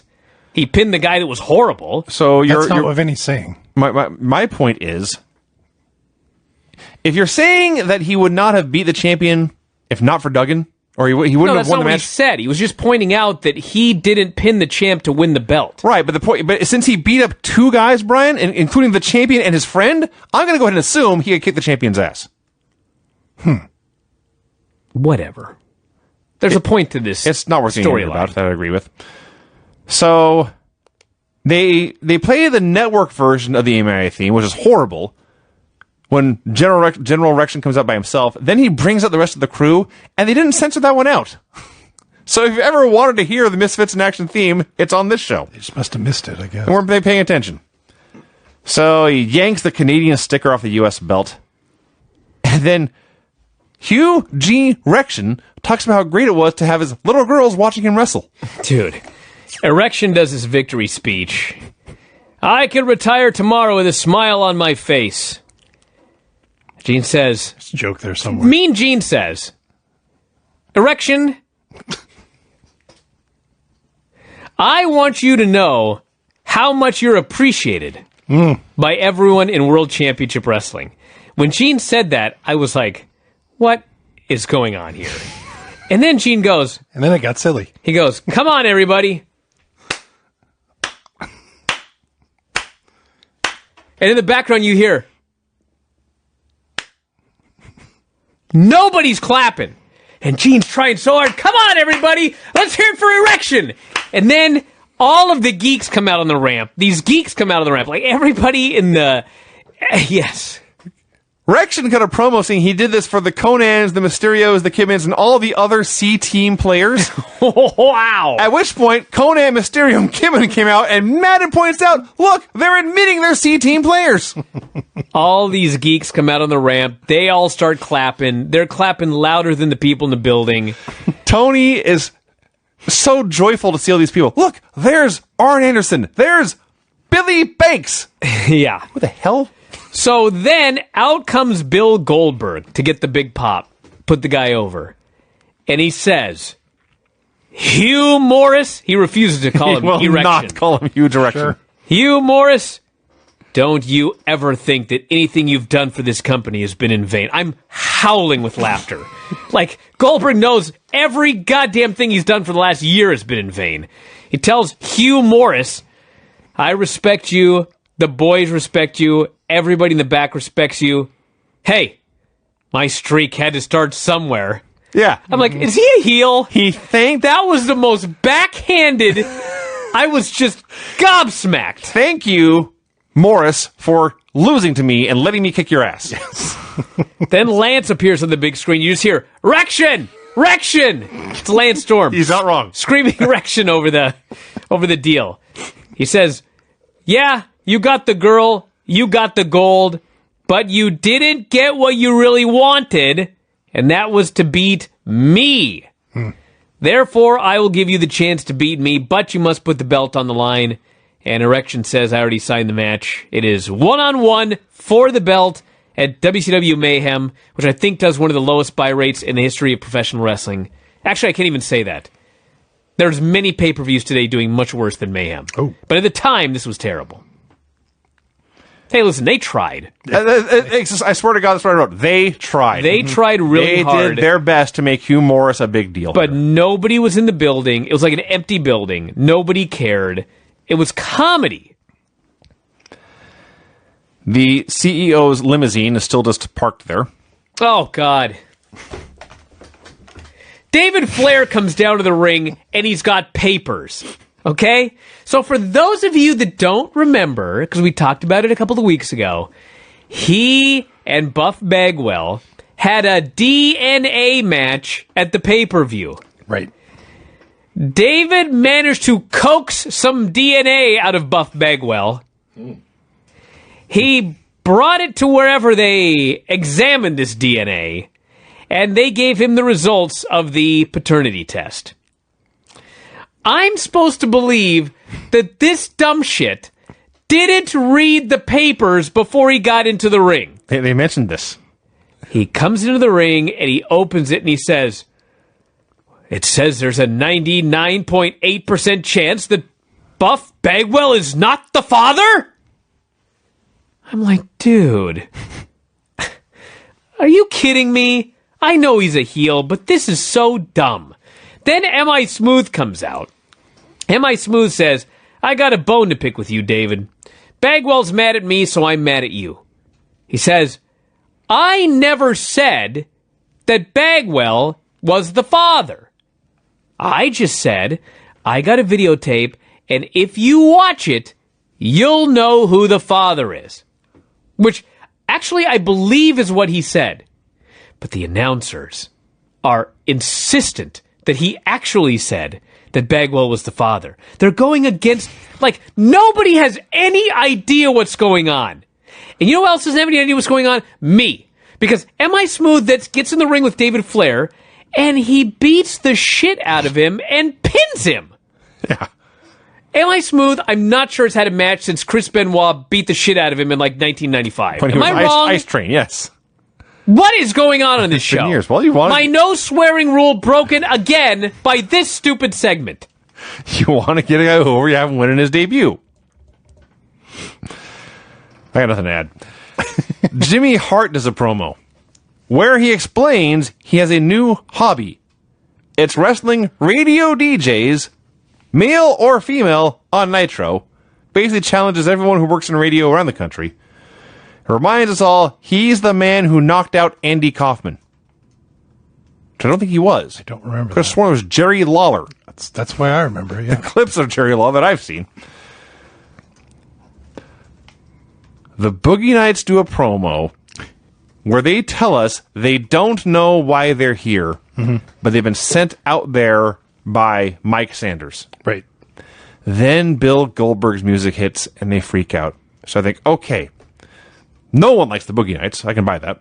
So Mike Sanders needed somebody to face Goldberg. He booked them against Goldberg. Fine. Then Goldberg comes out. He tells them they're taking up his time, and they leave. What happened here? Dude, I never know what's going on. So, I guess Goldberg beat Chronic last night. No one ever actually said this. He vows to beat his record. He tells all the boys in the back they're all next. This whole segment did nothing. So here's the idea for this next shot. They need a 5-second shot that shows a door opening.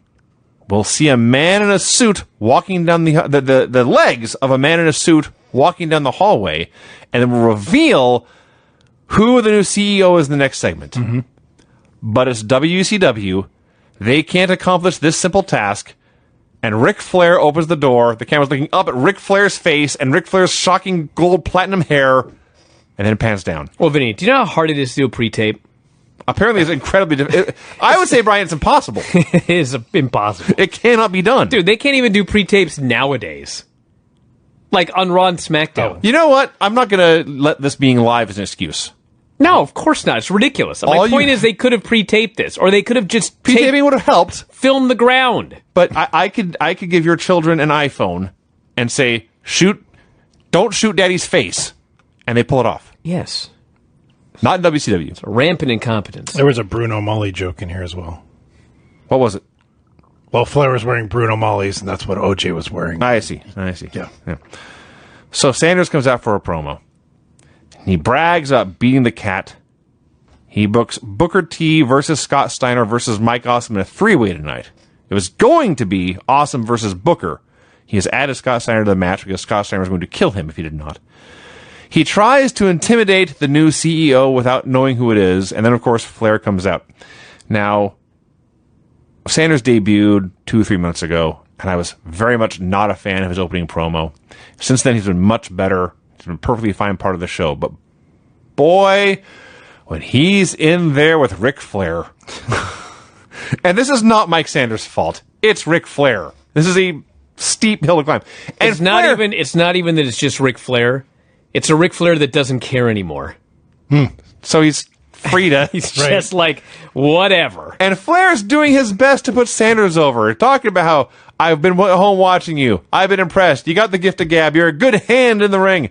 He's trying so hard, but it's like... Actually, he said you're a pretty fair hand. Even better. I laughed so hard at that line. Even better. But God, Sanders just blown away in the spotlight here. So eventually he says, you and your friends are going to have to start wrestling by your rules. I'm starting by booking you in a rematch against the Cat. He dismisses Sanders, who leaves to go prepare for his match. Flair is given a state of the company address. He says, we got a lot of talent in this company, but we got a lot of problems. Because everyone who takes over in WCW has to mention the company sucks. He's here to make it the company number one again. Now, when my friend Lex Luger heard I was going to be CEO, he came to me and I asked him to look after David. And Luger took it too far. So Buff Bagwell, I owe you an apology. So I assume Luger interfered in that DNA match and got Buff's blood everywhere. But he's going to keep his word to Lex. This company will be run like a business, right or wrong. All right, I love Ric Flair, but by this point, I'm like, I don't even know what you're talking about. And he didn't explain it. He didn't explain the Luger thing. Luger had to come out and explain it for him. And then Jeff Jarrett comes out, and I just... it didn't even lead to anything.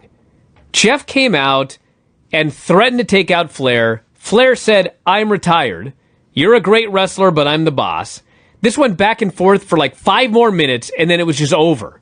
Yes. What was the point of that? Don't know. Besides to just drag this thing out for an hour. I did like when Jarrett called himself the Chosen One, and Flair said, you're only the Chosen One when you're in a room full of girls. Is that an insult? I was going to say. No, that's not. Because I'm pretty sure Flair's been in a room full of girls more than once. Yes, and then I wrote, this goes on a while, I don't think anything gets established. So this just went on way too long. As much as I love Flair, it just went on way too long. And then Luger comes out, and now he's going to talk for an hour. And he rambles on, and basically he said... Did anybody remember that Luger was like fired or suspended or something like that? I don't even remember. He basically says that he helped David, so Flair reinstated him and he's back. The last time we saw Luger, he was helping Vince Russo in a cage match. That's right. No one mentioned that. So then Bagwell comes out and cuts his terrible promo. It was so horrible. He managed to get out that he wanted to wrestle Lex, and Lex says, well, I can make arrangements. I'll get my gear. We'll do it later. Buff says, I got a referee right now.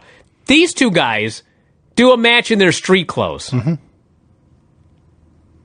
They go 10 seconds. I was going to say, if you They want go 10 seconds, and there's a ref bump. Luger then, and by the way, the ref bump is, within 10 seconds of this match starting, Bagwell tries a blockbuster, but he hits the referee with the blockbuster. You know, I was talking about how stupid ref bumps are and they're preposterous? Yes. Well, that's one right here. He accidentally blockbustered this man. Yes, so he accidentally blockbusters the referee. The ref is down. They end up outside the ring, and Luger just beats him, throws him in the ring, racks him for the submission. I was like, what was the point of that ref bump? Did someone convince Buff that you're doing a job, but we're going to give you an out, the ref's going to take a bump? Was that what they tried to convince this guy? I guess. Because he looked like as big a geek as ever, with the ref got bumped because of him, and he still got beaten and submitted. What was up with Luger? His big, huge bags under his eyes. His hair was all disheveled. He didn't look good. He's aging. I see. Rapidly. So, yeah. And then Lex called out Goldberg before and after the match. So, Pamela's interviewing Nash, Palumbo, and Stasiak. This thing. Palumbo and Stasiak are magically back together again. Nash says they will be a well-oiled machine. Stasiak apologizes for losing his head last week. And then, frankly, it's just everyone spanks each other. Nash got Pamela to smack his ass. She didn't want to do it. She did not And want to she do did this. Very reluctantly. This one, don't do this, everyone. This is unprofessional behavior. Yes. It was funny, though. She was fine with Stasiak. But then Nash, not so much. That's what happened. That's how it went down. These thrillers, oh my God. Thrillers versus Chronic with Nash doing commentary. It's Stasiak and Palumbo. The perfect event. Okay, whatever their name is.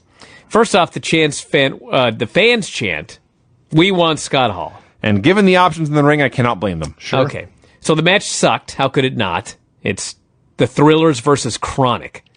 And Nash is on commentary, and he's making a mockery of everything. Yes. Stasiak walks out on Palumbo, who's making his own comeback, and Nash is only mildly concerned that he has walked out. They're like, didn't he say that he was back together with you guys? And as nonchalantly as possible, Nash says, he's schizophrenic. He's on medication. He just keeps watching the match. He gave zero shits. So then he just kind of says, he's no longer a thriller. And then Palumbo's making his own one-man comeback, but he gets cut off by Chronic. They hit the high times. Nash goes, and I'll leave a mark. So that's exactly what happened. The segment ends. You got paid for this. I'm like, I can't believe what I'm watching. They go to commercial, and they come back, and now Nash is going after Stasiak with a baseball bat backstage. Mm-hmm. I'm like, now you're mad? You sure weren't mad doing commentary on that match. You made a mockery of it. And trust me, Chronic versus the Thrillers did not need somebody to make a mockery of it. It's actually, if anything, worse than all this, because the key is that Chronic was beating up Stasiak on the floor right in front of the announce desk, and Nash told Stasiak to walk it off. Right. Because he's the coach. And Stasiak says, I'll walk it off, and he leaves. So he didn't just walk out of the match, he walked out on Nash. And Nash didn't care at the time. No. So as the Thrillers go to hunt for Stasiak, their old leader, Mike Sanders, is left alone. He has no backup for his match. Pam interviews Booker about facing Steiner and Awesome tonight. He says, Mike Awesome earned this title shot fair and square. Steiner bullies his way into this, but that's fine. Awesome wants to kill you as bad as I do. Don't hate the play, I hate the game. Mike Sanders versus Cat. First, the Cat has to cut a promo on how Mark Madden is fat and seeing him in the shower is gross. Has nothing to do with anything. You had to get that in there. Sanders tries to talk his way out of the match and says, I hope, Cat, that after my win last night, you are simply here to congratulate me. And he holds out his hand. And the Cat says, You stupid son of a bitch, I came in here to kick your ass. And he beats him up. I laughed so hard at that. So Sanders got gear, which is an improvement, but did not help him here. Cat hits the feliner and pins him. So after this match is over, okay, there's nobody that hates and has ranted about man-on-woman violence more than me, okay? But, dude, Douglas appears on the big screen. I don't even know where he is. He's got no shirt on. He's in a boiler room or something. And he explains to Shat, It's hot down there. look who I've got with me. It's Miss Jones. So he's standing there, and Miss Jones is standing next to him, and he's doing his promo. And Miss Jones hauls off and she slaps him. And Shane Douglas says, "You bitch!" And he grabs her and he gives her a side backbreak over his leg. I laughed.